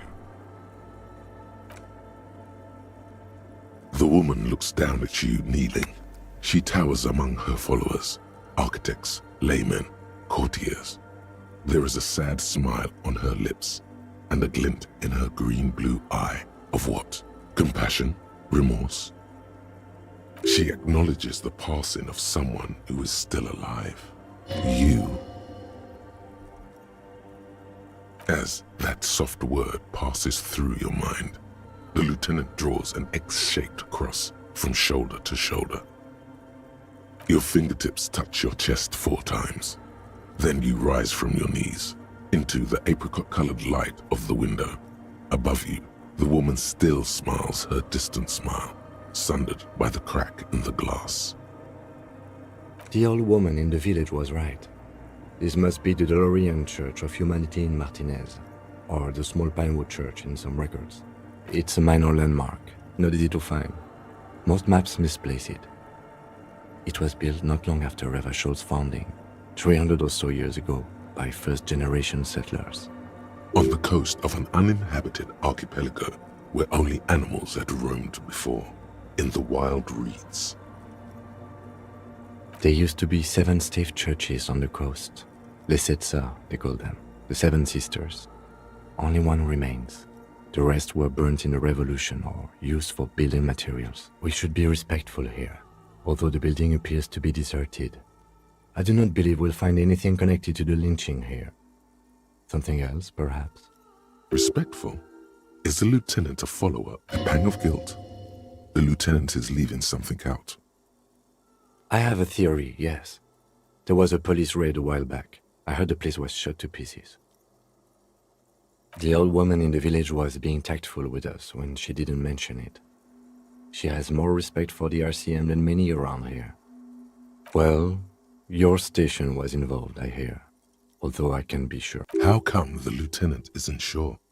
Is this confidential information? 3 precincts were involved in the raid, and people say Precinct 41 was one of them.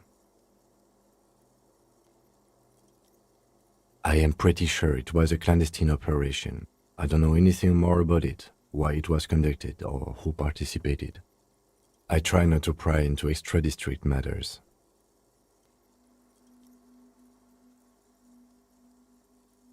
Good luck. You will not get information on a confidential operation from your station secretary just by calling. If you really don't remember, it happened a while ago. It's unimportant to our business in Martinez now. Yes, we all are. Her name, body, and rule are synonymous with humanism. The laws we enforce are DeLorean in origin.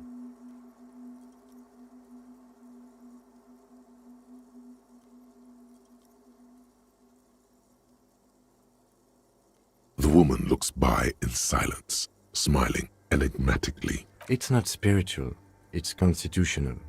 The DeLorean system does not demand faith, only accordance. Despite the damage you've done to yourself, the title appears lodged in your hippocampus. This is Her Innocence Dolores Day, the innocence of humanism, internationalism, and the welfare state.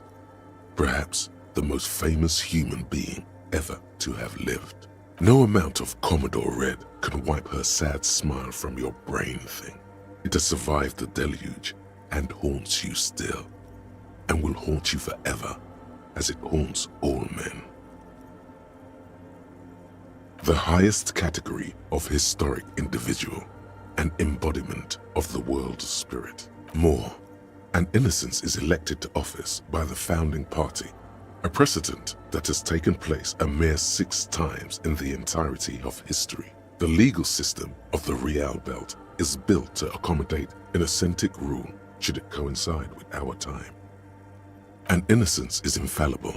The decisions made by one are not decisions. They are inevitabilities. What would have happened anyway? Only accelerated, packed into decades instead of centuries. An innocence is a continuous, compressed event, a sacred human being. It is an honor and a glory to live when one is in office. No, we are alone.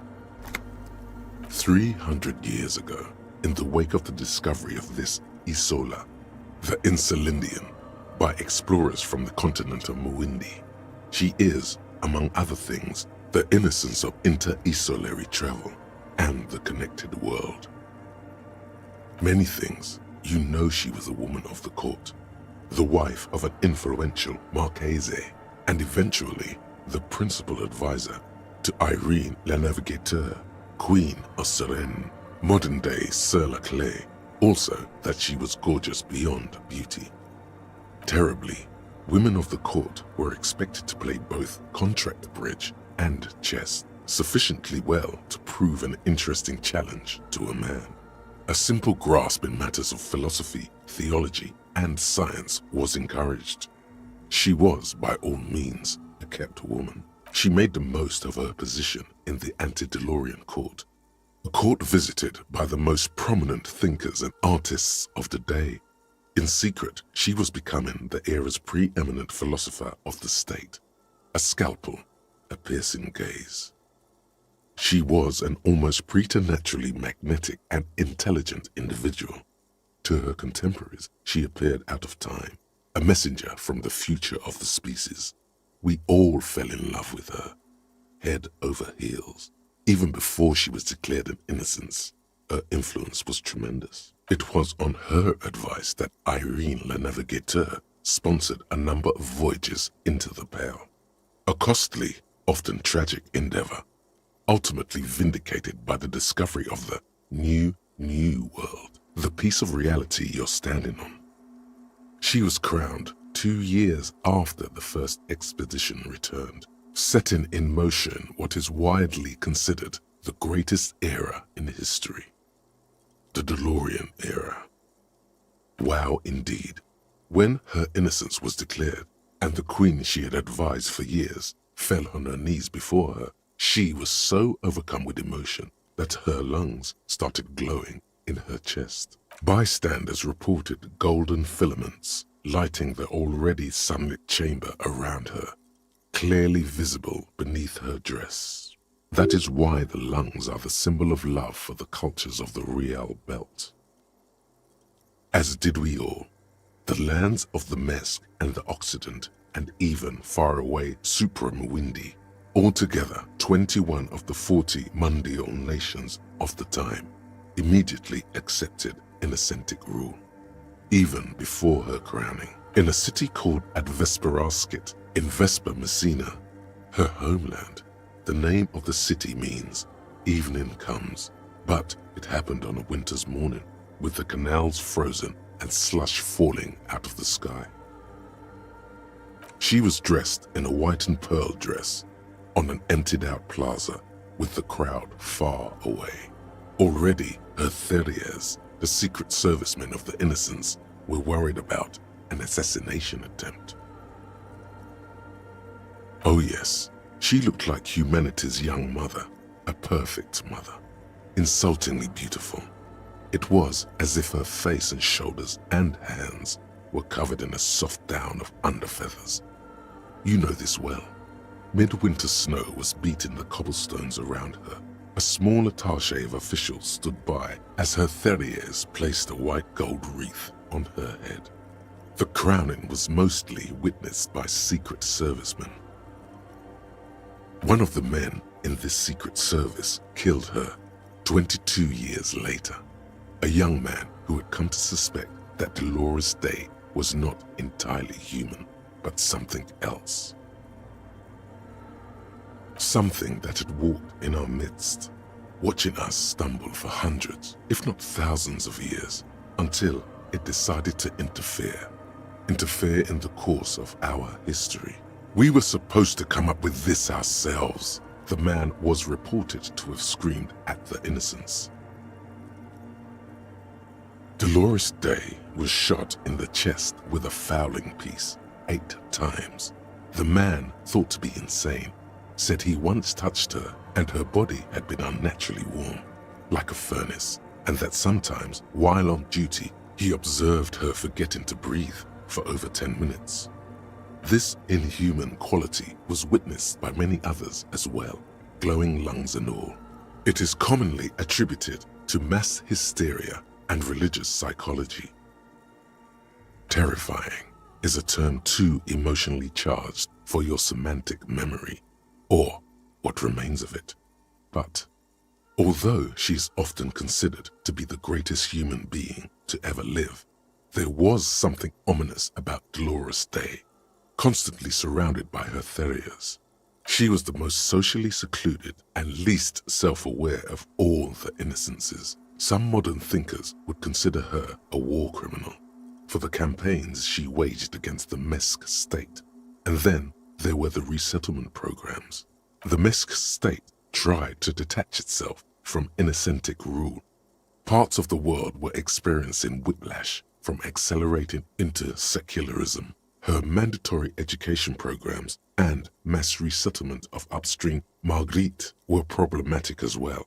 Dissenters were suppressed by a military force she called the Army of Humanity, suggesting those who fight against it are not part of humanity. She adored chess, yes, but also military war games. Dolores Day often holds a tiny tin soldier between her index finger and thumb in icons such as this. She was also blonde, the blondest woman you have ever seen, with green eyes the color of the Pacentic, mare interregnum. Little is known of her Marchese husband. It's as if he vanished from history after completing his role, which was to introduce Dolores Day to court. In conclusion, yes, there is something lonely, paranoid, and even terrifying that people seldom mention, but feel when they think of her. This subtle terror is part of her iconography. Lieutenant Yefreiter, you've stood there for over 5 minutes. What are you thinking of, if I may ask? She's been dead for 300 years. I am almost 1,000% certain she isn't connected to the case. None of this is, in fact. This church, the coast, this isn't a good place to get lost in. A jigsaw of broken shards falls into place in front of you, a ghostly reconstruction of the stained glass window. Before it was shattered, there was an older woman beneath the younger one, and a text, a light motif below them both. Unknown. Something during the raid the lieutenant mentioned, or just hooligans looking for something to break. The escutcheon on her throne says, Irene the Navigator. She is depicted as an older woman wearing thick-rimmed eyeglasses, holding a golden Reichsapfel in one hand and a scepter in the other. This is the queen her Innocence Day advised. Above, she herself is whole. Small figures of wise men, common men, Worshippers walk up the stairs to stand at her feet. Secret servicemen, Theriers, stand in a row guarding her. It must have taken years to produce this work in all its dizzying detail. Below both women, in luminous black letters, Après la vie, mort. Après la mort, la vie de nouveau. And then, along the left side, Après le monde, la gré. Après le gré, le monde de nouveau. After life, death. After death, life again. After the world, the pale. After the pale, the world again. This is the great leitmotif of humanism, a summary of the effect of the discovery of this isola, the Insulindian, on human thinking. A tremendous sea change akin to finding life after death. Death, life again. After the world, the pale. After the pale, the world again. This exaltation is common in Dolorian sacralism. In the early years, it was even incorporated as the RCM slogan. No more, however. It was deemed subservient to use a strongly moral intern-related motto. We already suspected of bootlicking. The sentence was also seen as too feminine. It was a macho thing. Justice, union, prudence, and force. Eyes cool.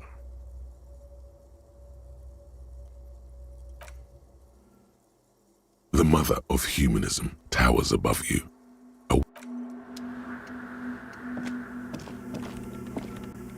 What is it? No, you just printed out my personal log and wasted some paper. Yes. Or no. Not anymore. That project. She doesn't seem surprised to be recognized. Rather sad. Something passes over her face before she straightens her back. I am Soona Luukkanen-Kilde, the former lead programmer of Fortress Accident and RSA radios. I have over 16 years of programming experience, and I'm proficient in both Vox and Orbis languages. If you're not here to hire me, I don't really know how I can help you. Did she say over 16 years of experience? She must have started programming when she was... That still doesn't answer what she's doing in an abandoned church. No. Yes. And I don't care. I don't care about crap men. I brought them here. These are my machines. Please don't touch anything. I use the AR-1 as my RAIN prefix processing unit. Yes? You really don't know anything about radio computers, do you? All right. Well, all radio computers perform operations up on air. So in order to gain more processing power, you need to invest in a good antenna. On the front, the unified front of radio waves, licensed and controlled, it's all around us. That's what on air means. Like love. I guess it is.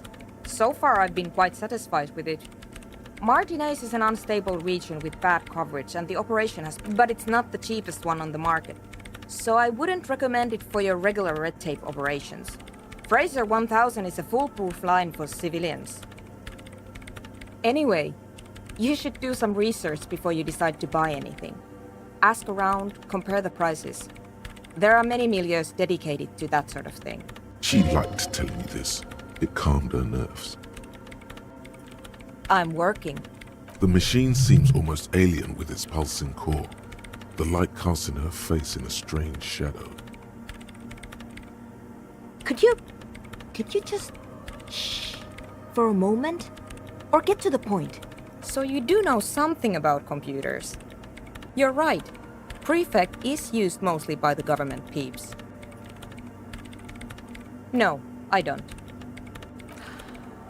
Because I needed something good for my investigation and RAIN Civic is widely agreed to be below all standards. Besides, owning a RAIN prefect isn't such a big deal No, actually, it is kind of a big deal. You don't see RAIN prefects in every police department, for example. I know a friend of a friend who used to freelance for the Coalition. I was actually aiming for the military-grade RAIM Rational series, but couldn't find. Prefect is mainly based on the same technology as RAIM Civic, so it's kind of a ripoff. But it does have better compatibility with newer antenna models, so I won't complain. They are connected to my RAIM Prefect. Whatever you do, just please don't move them, okay? Thanks. Short and terse. There you... Great. You really like those questions, don't you? I'm conducting scientific research here. You can't throw me out. I'm looking for the location of a 2mm hole in the world. Wait. What? She's looking for a disruption in the radio waves. That's what her personal... The lieutenant raises his brows, but doesn't say anything. Yes, that's what led me here. But I suspect it might be something a bit more complicated than that. Exactly. What does it mean? Up to now, it has been impossible to say what it is because it's impossible to measure nothing. What do you think it is? What qualities does nothing have? How do you measure something that does not exist? That's a little above your pay grade at the moment. I don't know. Are we? That's what I'm trying to figure out here. You measure it by its surroundings, by that which does exist, which is what I've been trying to do. I've tried using hydro transducers to record the silence, to find out where it begins. Ah, hydro transducers. So that's what those water basins are. But honestly, it's not progressing very well. Somewhere underneath those roof beams, I assume. Only a faint crisscross of rafters can be made out from the dark. Most of the tower. There's this place at the back of the church, a place where all audible vibrations seem to decease. I've named it the Swallow. And the higher you go, the less you record. The Pillar of Silence? Are you sure it's not just an architectural... Maybe, but it's oddly close to the physical coordinates of the data loss that led me to this place. I know. No, I don't. Because it's just trial and error, trying to locate the Swallow, the exact... And I don't have a... You know what? It would be really... Great. Thanks. The Swallow, you mean? What about... Great. Thanks. What? I hate it. I bet she hasn't even heard it. Yeah. Like all the time. My tent neighbors don't really ease up with their partying, do they? Maybe I'd have to be on drugs to get it, but to a sober mind it just sounds like uninspired rug whipping. No idea what it has to do with either dancing or music. This is about those speed freaks in the tent, isn't it? I've got some news for you. It's not a nightclub they want to build here. Take a guess, why don't you? Bingo! That... Wonderful. Now this house of worship is also going to be a drug lab. Always something fascinating happening in tents.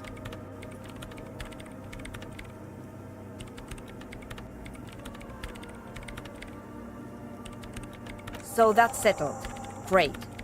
No nightclubs in the church then.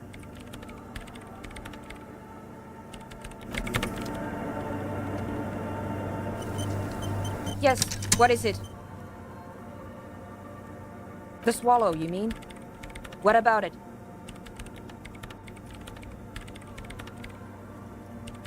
Great. Thanks.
Kuno's like Kuno's dad?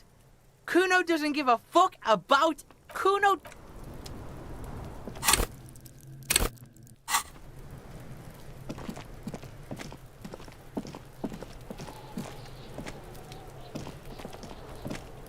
What do you see?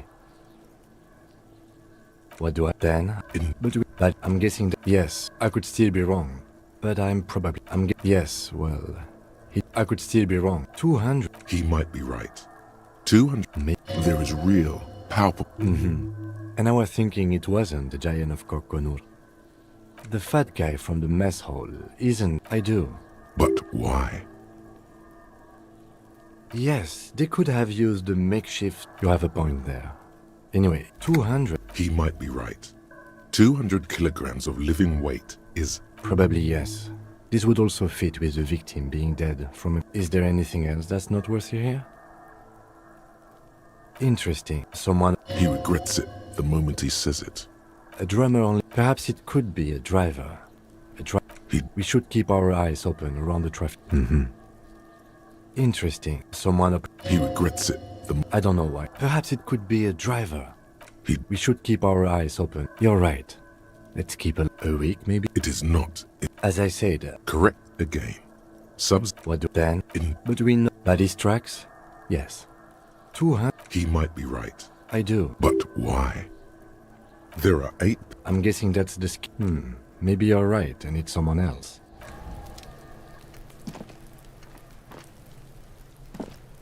What do you see? What do I then? But we know the bodies tracks? Yes. It is correct again. It is not. As I say, correct again. Interest. Someone up. He regrets it. I don't know. Perhaps it could be. He does. We should keep our. You're right. 200. He might be right. I do. But why? There are 8 pairs of tracks.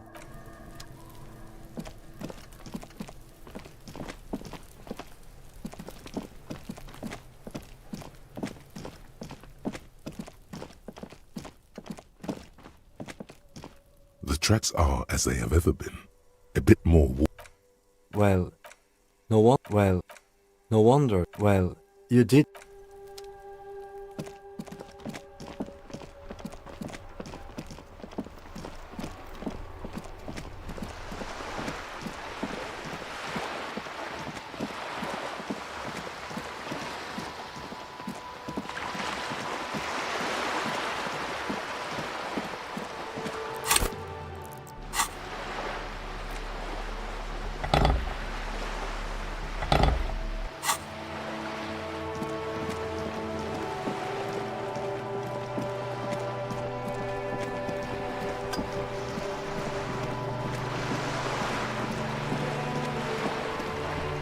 You're back.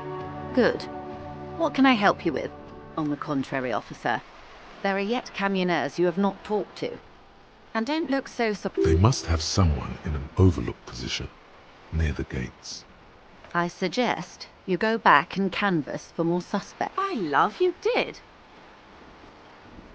Fast, observantly, like an electronic... Pleased to meet you, Lieutenant W. Freighter Dubois. I am glad to see a man of high qualification. The situation is precarious. What can I help you with, Lieutenant Freighter? How about you share your information on the lynching, now that you've seen his badge?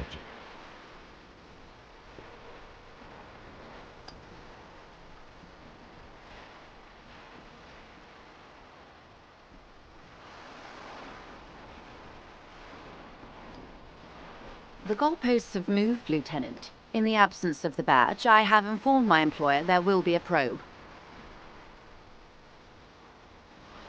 I cannot rescind that promise. To my knowledge, the drivers are still at the roundabout. I will tell you everything I know when you've finished with them.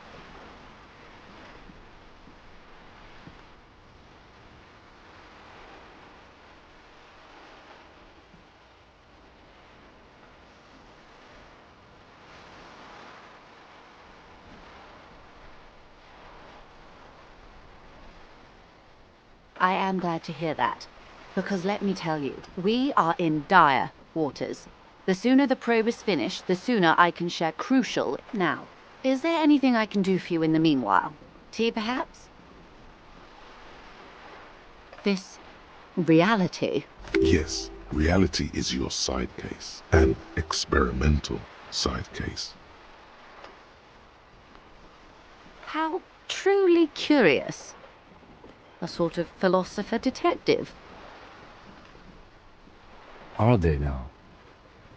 A deep synthesis. I'll assist you however I... All right, we're in. We're in Martinez, baby. Martinez is a district of Revachol. A very small district tucked away near the industrial harbour. North of the 881 and Jamrock. You would be excused for not knowing about it. Unimportant, they say. Forgotten, even. Shelled to smithereens during the Revolution. It has its charms, just not this time of year. I'm not a good ambassador. I've only been here once before, as a teenager. Not a lot has changed. As I told you, Martinez used to be a province, a workers' resort before the city swallowed it and the artillery did its part. Now the Reeds are the real star of the show here. The further down the coast, the wilder it gets. It's not really a sea, it's the Bay of Revachol, and the bay feeds into the ocean. Yes, we're on an island in an ocean, the world's largest... Known to the early Revacholians as Les Immensités Bleues, the Blue Immensities. Caillou, as you already know. Imagine a pebble. A smoothed-over pebble amidst a great blue sea, misshapen, cracked. The cracks are the River Esperance. We're in the delta of this river, on the 6th branch. It is clear this pebble is of enormous value to her, and to humanity at large.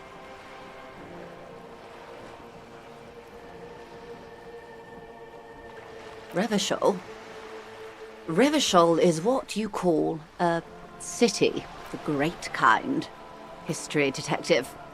They built this city to resolve history. Our part in it, at least. Our centuries. The nations of the Occident, or migrant workers from Seminine and Ile Marat, depending on your creed. In the DeLorean century, 380 years ago. They say it's where the terrible questions of our time will be answered. The tensions are highest, the fault lines deepest. By that I mean conflicts.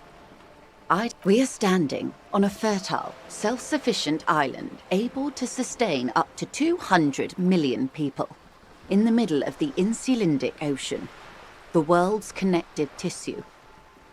It's where the money is. Oh, we're quite a way off. About... A collection of tall ghosts behind the water vapor, light reflecting off their glass window. 22 kilometers from the center of the world. That soldering iron is the bank of the world building. The bottom floors are Insiacom. Coalition government, Insulindian Mission Command. Silence. She lowers her. The water, the light. It's as though you're seeing it for the... There is no recognition. Only the immensity of the sea and the cold radiating from it. We are where we are. I have no truer answer to give, unfortunately. This is one thought you need to complete. Was there something else you wanted to know? I remember something about a lowdown. This has been informative. Thank you, ma'am. I'm sure my memory-impaired partner has many more questions to ask, about even more fundamental aspects. Might I suggest not asking them all right now? Madame Messier will be here later too, and tomorrow. Isn't that... Absolutely. My commitment here is long-term.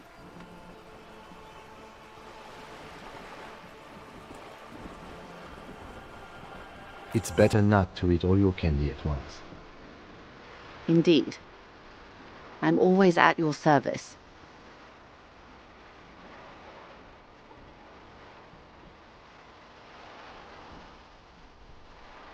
Glad to have been of assistance. The little that I know.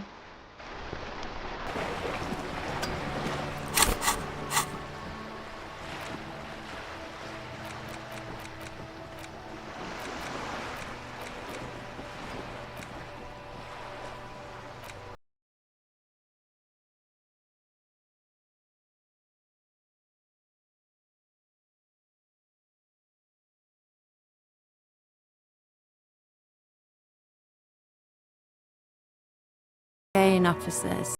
Have you come to admire my mural?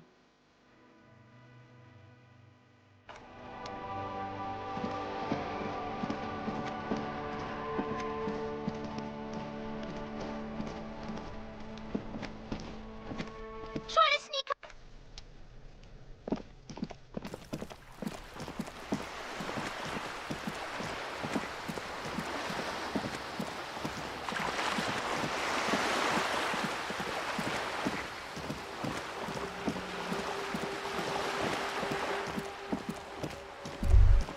Right. What about him? She gives you a short nod.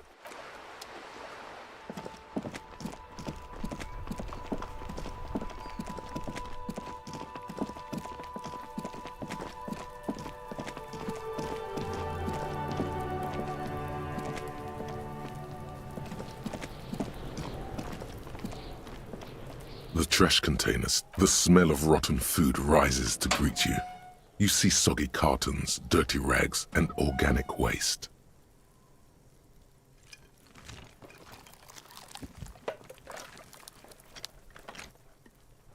You've done this before. You see, Mel, you've done this before. A box falls into pieces. Not much. You see, you've done this. You see, you've done this before. A box falls into pieces in your... There's nothing more of interest. The container sounds a muffled gong.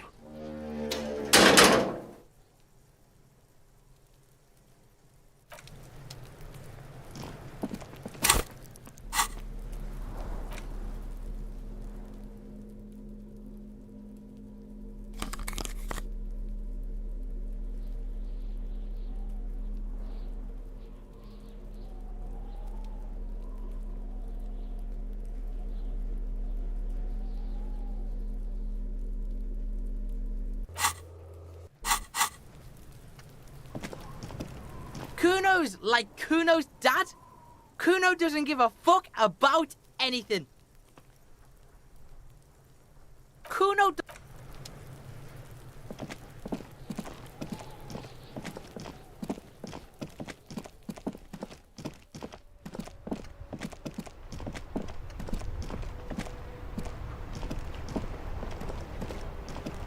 Inside, you see a set of steering levers, a radio microphone, a pull-out toolbox, and... This is Precinct 57. How may I assist you? Just a moment. 10-4, come in, officer. Over. 10-4, sir, glad to hear that. I'll write down that there is no need to issue a new one to you then. Over. Roger that, 10-10, over and out. This is Precinct 57. How may I assist you? Just a second. Sylvie, yes. Hello? Oh, great. What else do you need, detective?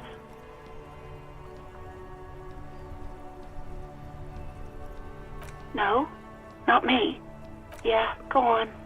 You hear the... Anything else I can help you with, officer? Sure, officer. Got it. I'll contact the ICP database immediately. Call back tomorrow. Hopefully they'll... The International Collaboration Police, ICP, is an inter-Isolari law enforcement service, the crown jewel in the moral intern diadem, alongside EPIS and the coalition government. As always, it's DJ Mesh and Felicio, and you're listening to Street Freak. A flock of seagulls take right away. The lieutenant reaches into the cabin and turns off the radio. He's not looking at you. Someone must have been messing with the radio, or maybe it picked up a random frequency. You wanted a prime line, right? He's still avoiding your gaze, and his ears glow red.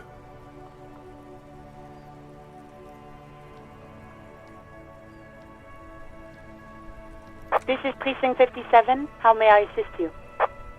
57. In the cabin, you see a set of steering levers.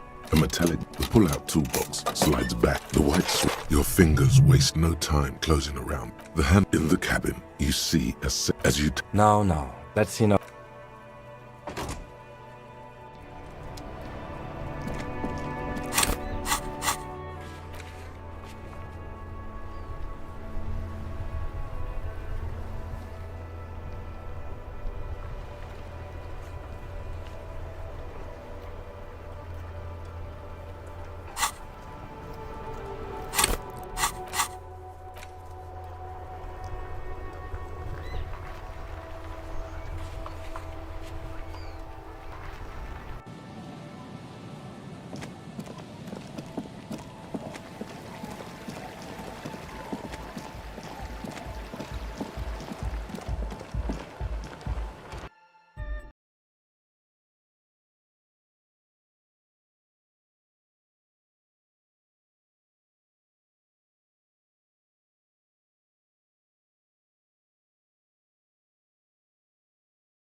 massive problem. Everyone is welcome to dunk. Maybe. I guess we'll figure something out. Okay, but what about the other spooker? A programmer? That's odd. What was she like? Did you ask her about the nightclub? What a pity. That's my favourite thing in the world. And she doesn't like it at all. A shame. What can we do now? Do you see a way out of this jam? Unity! Dance! And you can't just evict her?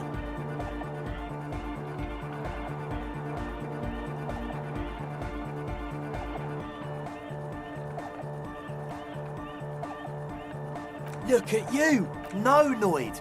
He's right. Maybe we've approached it the wrong way after all. I'm sure there's a workaround. If that's okay with her, we only want to get in the church and spread the joy and ecstasy of music. The lines in the dark exist. Coexist. At least Crabman seems like an advanced being. He's hard. Yeah, he can do his climbing thing in the tower. And the programmer, does she like Nordic dance music? Egghead cannot believe what she just said. It makes him pump the jam a little slower for a moment, but then he No worries, we'll figure it out. If coexisting fails, you can always muscle her out, right?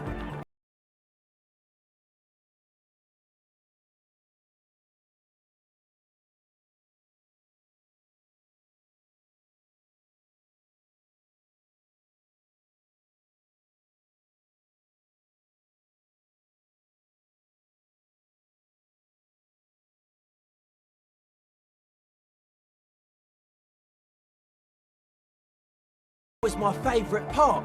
Chemistry's great. Besides, imagine all the drugs we could do if we had our own drug lab. I mean, anodic music is great and all, but drugs, they make you feel really good. When did you last feel really, really good?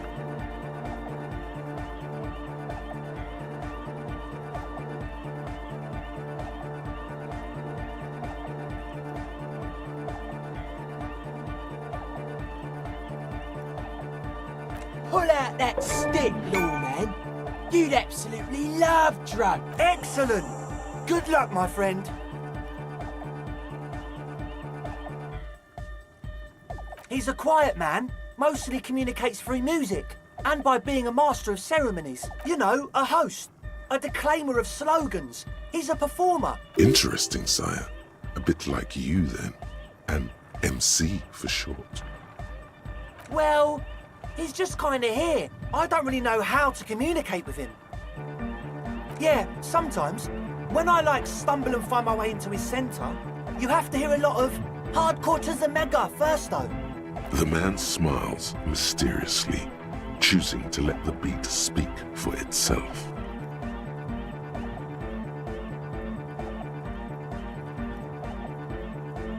I get it. He's a puzzle.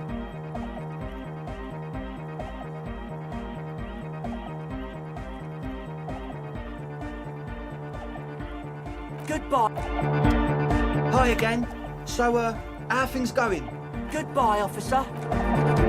Huh? I see you're here. The young man. This is hardcore. It's hardcore! Skibber.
Hello again.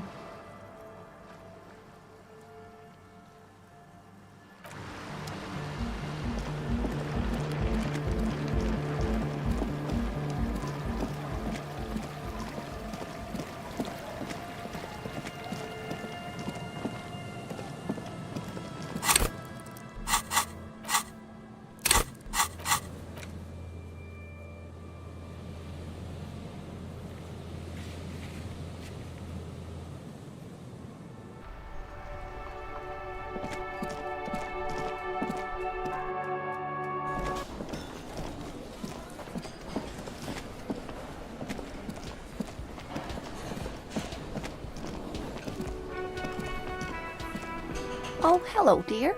Goodness. He's fine, ma'am. As we had suspected, he couldn't get back earlier because the water lock on the canal was broken. Oh, yes. That's my Morel. But I am so relieved to hear that he's okay. Thank you for putting an old... You haven't, however. There are dangers out there. Our aging body's foul. Her heart won't rest until Morel is safely back with her.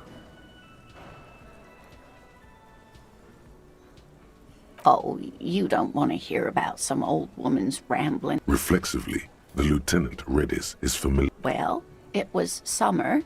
I was building a racing track out of sand on the beach near a tall stand of reeds. Quite a tall one. Many times my height, I remember. When, all of a sudden...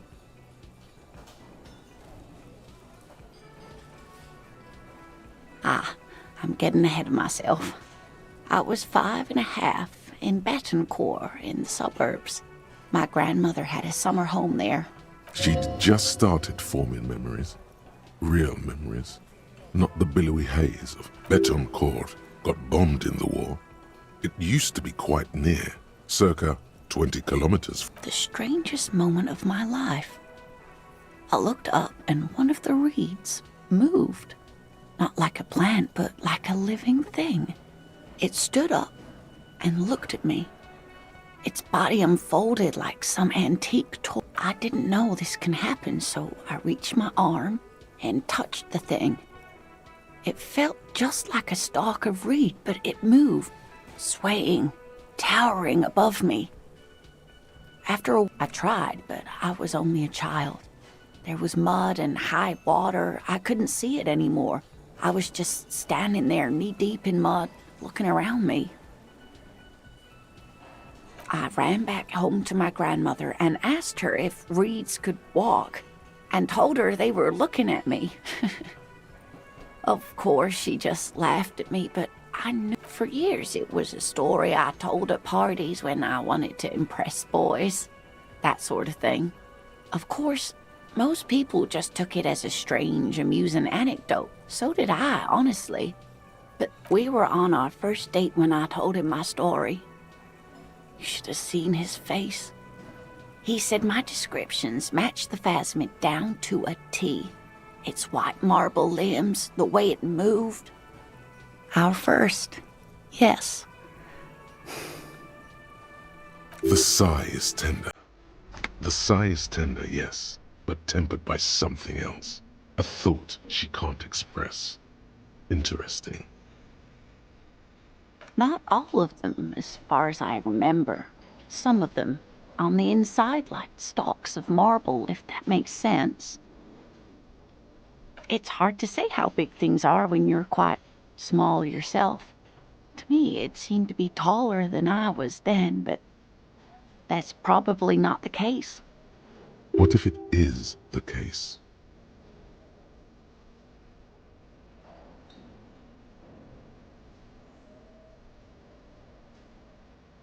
Of course. I've thought about it. But Morel says my report matches with the others. And I'm sure I hadn't heard of the phasmid as a child.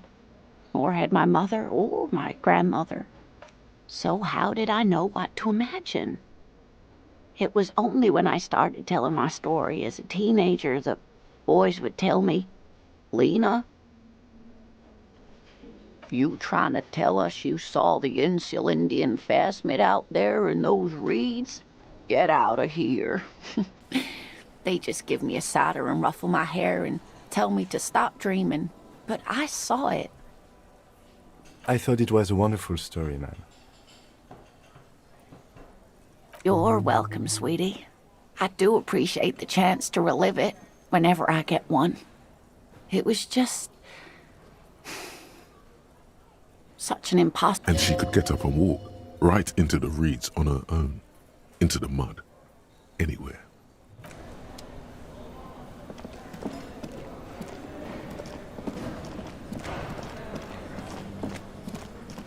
You see a heavy steel door. The cold old, it leads to the door. The cold old, it leads to a side building. The man ponders his cooking utensils and the mention of mañana gets his attention. He smiles and delivers a whole slew of unfamiliar words. They're friends. The man says a couple of sentences in that strange language of his. I'm pretty sure he asked you a question. He doesn't know your language. You can just say something cool in return.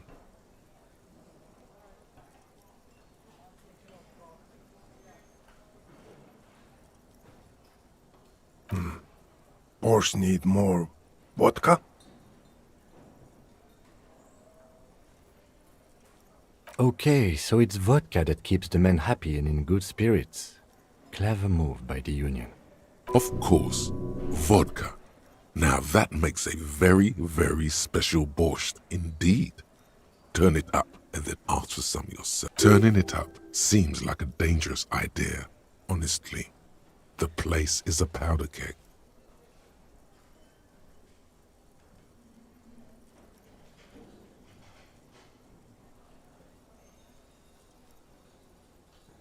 He smiles, nodding vigorously, then pours half a bottle of vodka into the pot. With a whistle, he stirs the brew. He smiles and nods enthusiastically and, chattering away in his language, ladles some brew into a small thermal cup. Then,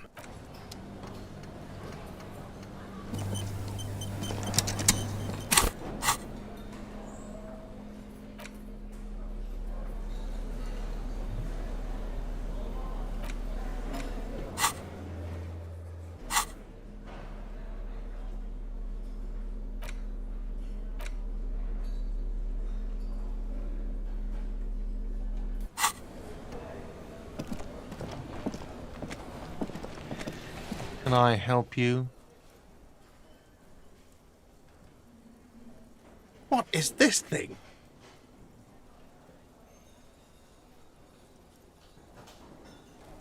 Okay, well, this is actually a nice bird. A competent. I can fix it to the plaque and have a new bird in the establishment, I guess. So, I don't know. Thank you. I'm gonna go with thank you. people just don't know how to accept gifts, especially taxidermy. He likes it. He likes the bird. I feel good about our work here today. It's all about the little things, like bringing people... It's not actually about that, but he likes... You're already set for the night. You're already set for the night. You're...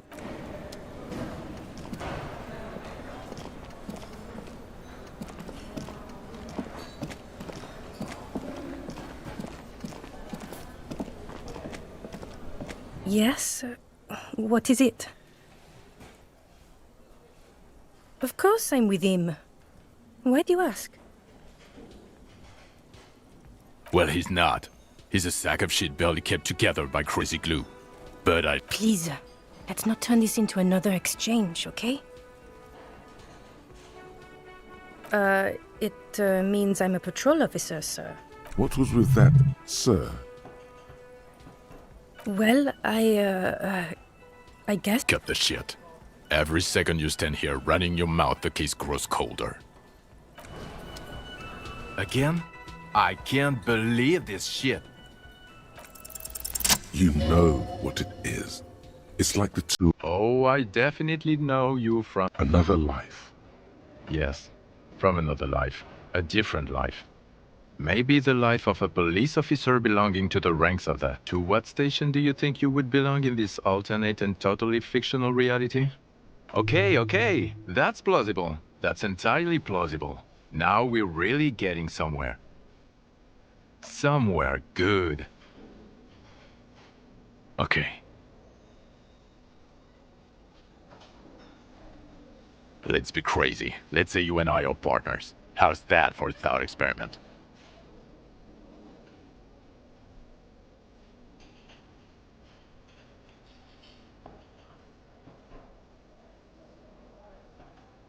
I'm sure he's fucking flattered. But Kim is not part of his... The lieutenant is silent. No, because in this thought experiment we're all police officers. In a police station. We don't... Come on, stop it. Oh no. You see, I enjoy watching other better cops solve crimes. And let me tell you, it's been quite a privilege seeing you work. This isn't helping.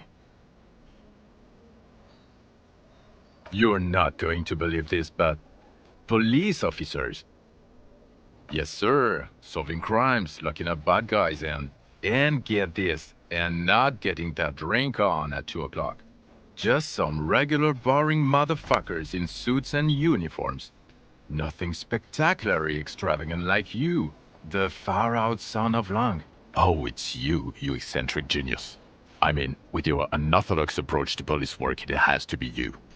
Not even a little bit.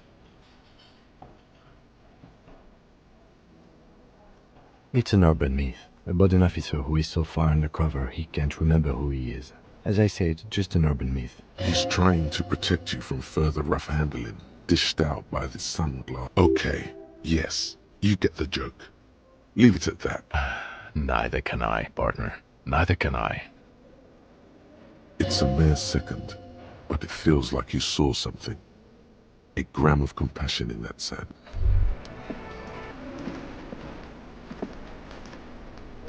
Okay, the man with the sunglasses and his hypothetical Station 41. Weird, right?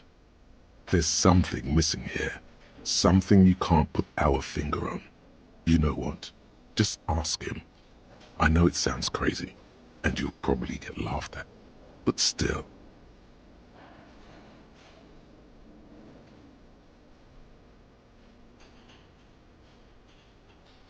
Yes, just cross it off the list. It's... Again? I'm going to say no. Just to see what you'll say to that. What'd you say? Okay. Jean, he said okay. Give it a rest. Okay, I was clearly wrong. He is a firefighter, male nurse, animal control agent, something of that kind. Not a cop. Go on with your cop work. Don't let me stop you again.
Kuno's like Kuno's.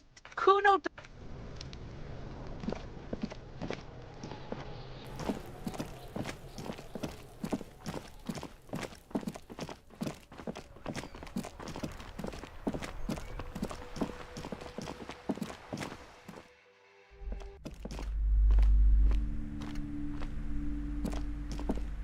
Hello again, esteemed officer, and welcome to Crime Road. Okay, but please, only a few questions.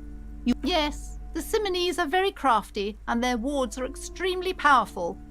Lesser wards simply won't do here. The woman looks aloof. Her features... Goodness, everything is on the shelves. She smiles and nods.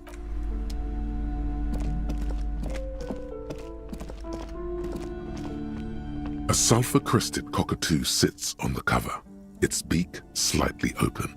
It looks as if the bird is calling out the book title. You wait for the storekeeper to be distracted. When she's not looking, you haul the tome of cockatoos. It's quite a challenge, but eventually, the guide to the cockatoos is yours. Shelves full of biographies of famous people, whoever they are.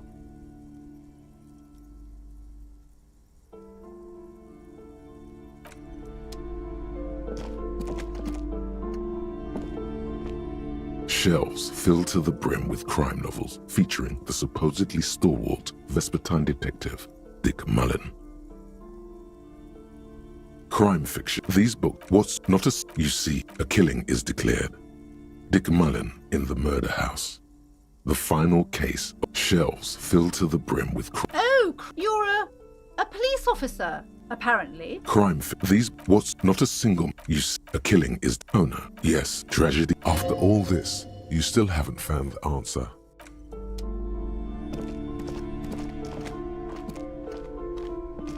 This bookstore is not strictly about crime, romance, and biographies of famous... Indeed. Well, I hope it contains what you're looking for. Shelves full of biographies of...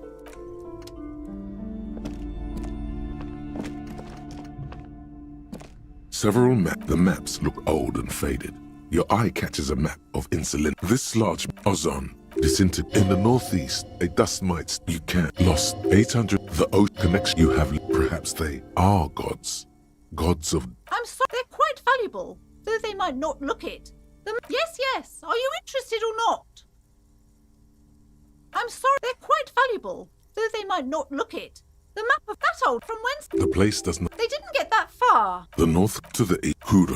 No, this large ozone in the northeast. You lock 800 of the connection you have. Perhaps they are gods.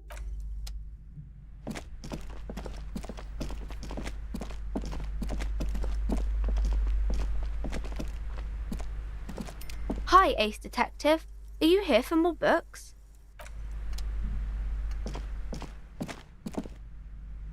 The display rack is brimming with worn paperbacks featuring an extremely muscular sword.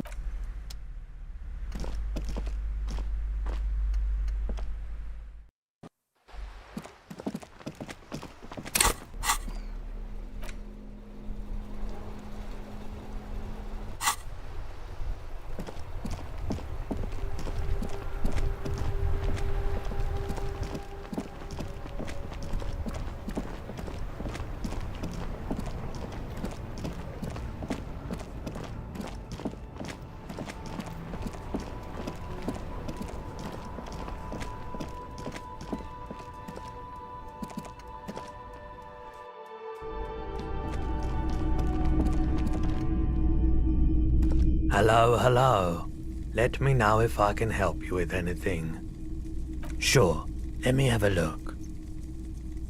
Alright, let's see it. Oh, no. I don't need blood. Besides, this gear costs a fortune. There's no one in Martinez with that kind of money. I'm not purchasing any more clothing at the moment.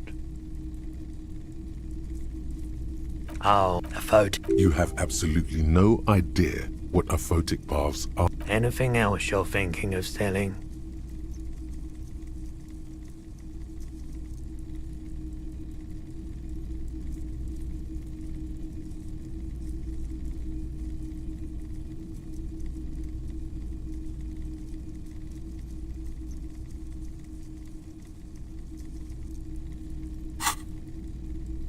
Another time, perhaps.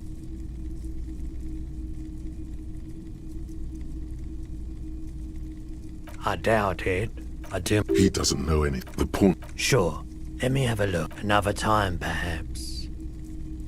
This is a pawn shop, and it did feel as if you've met before. The lieutenant shifts from 1 foot. Maybe. Shady-looking guys came. They went their way. Wait, then it might be true. Everard's claims. Maybe Claire really is tracking down your gun.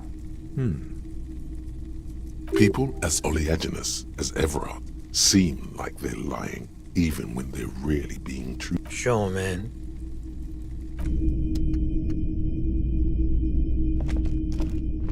What a shirt. All other shirts pale in comparison to the muscular man with antlers and immense Zweihander. Welcome to Hjelmdal, officer.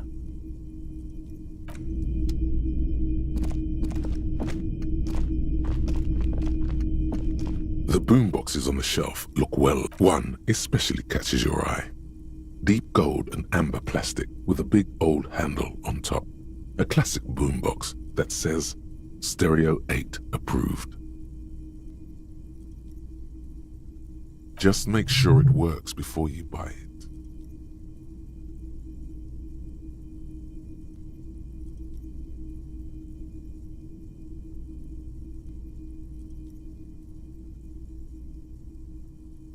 Is the Harman Welsh W2, made in Vespa, designed in Seoul, plays all reel-to-reel formats, 2mm, 8mm, 12mm. It's even got a little radio in there. It'll set you back 12 real. If police work means playing tapes, sure, you can use it for that, or any other time you'd need to play a tape. Absolutely. I've tested each one myself with recordings of speech, found sounds and music from a variety of genres. That's odd. Why doesn't he like music? The stuff I record myself, silverware shaking in drawers as... Maybe you should ditch music as well. Get into these... The boomboxes wait on the shelf. You see rows of toy soldiers guarding the rest of the trinkets displayed on the table. Did I mention that this figurine is supposed to be lucky?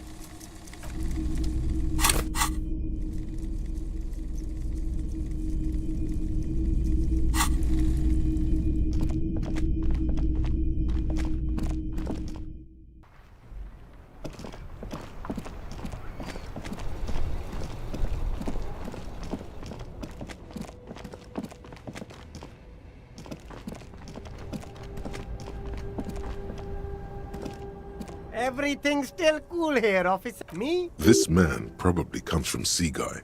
Very sharp, officer. I'm Serais, from the Seaguy province of the Serais Empire. Apricot suzerainty calls to mind an era when the Seaguy archipelago was colonized by Revachol. It's a bit of a slur, in other words. Very cool. I admire your awareness of our intertwined histories.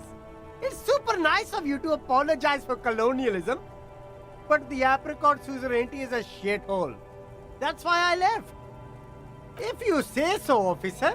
Me? This man probably comes from Seaguy, sometimes known as the Apricot suzerain. Very cool. Me? This man, Apricot suzerainty calls to mind. The apricot. No, speaking of, why not support an... Well, if it's for his... Me? This man probably comes from... Apricot suzerainty calls... Oh, speaking of... You keep coming back. That's good, officer. Keep... The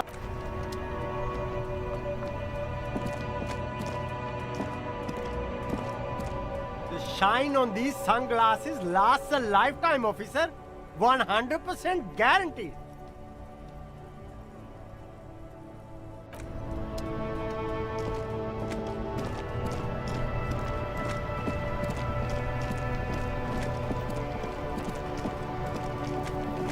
Still here, stuck in this damn jam, my man.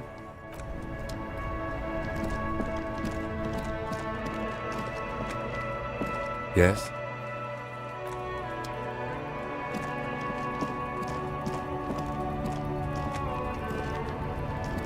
Looking for something?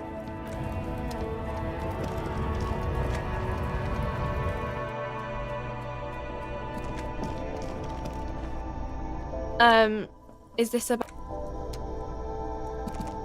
To the left of a small cabinet on the wall is filled with various medicine bottles, nasal sprays, and blister packs. They all bear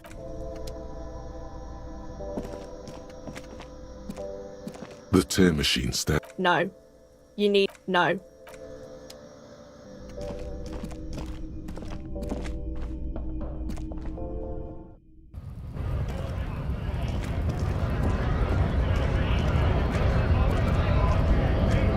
Right to work!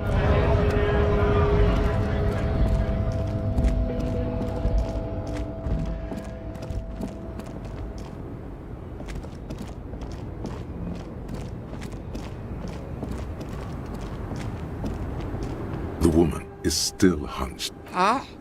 What is it?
The dented yellow mailbox greets you with its graffito, bullet holes, and an RCM sticker.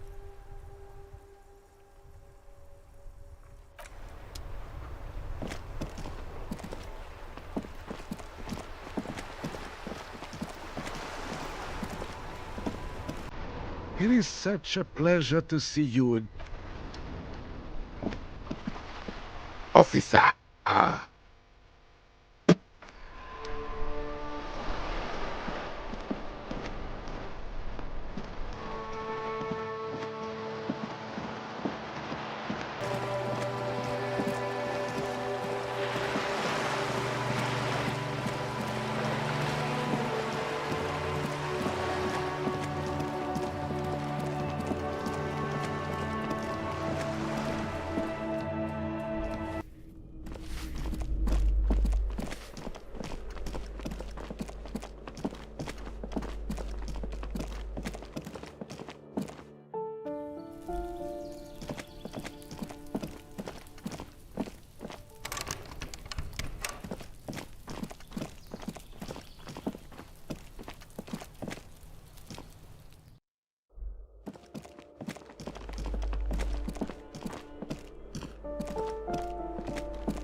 Hello again, officers.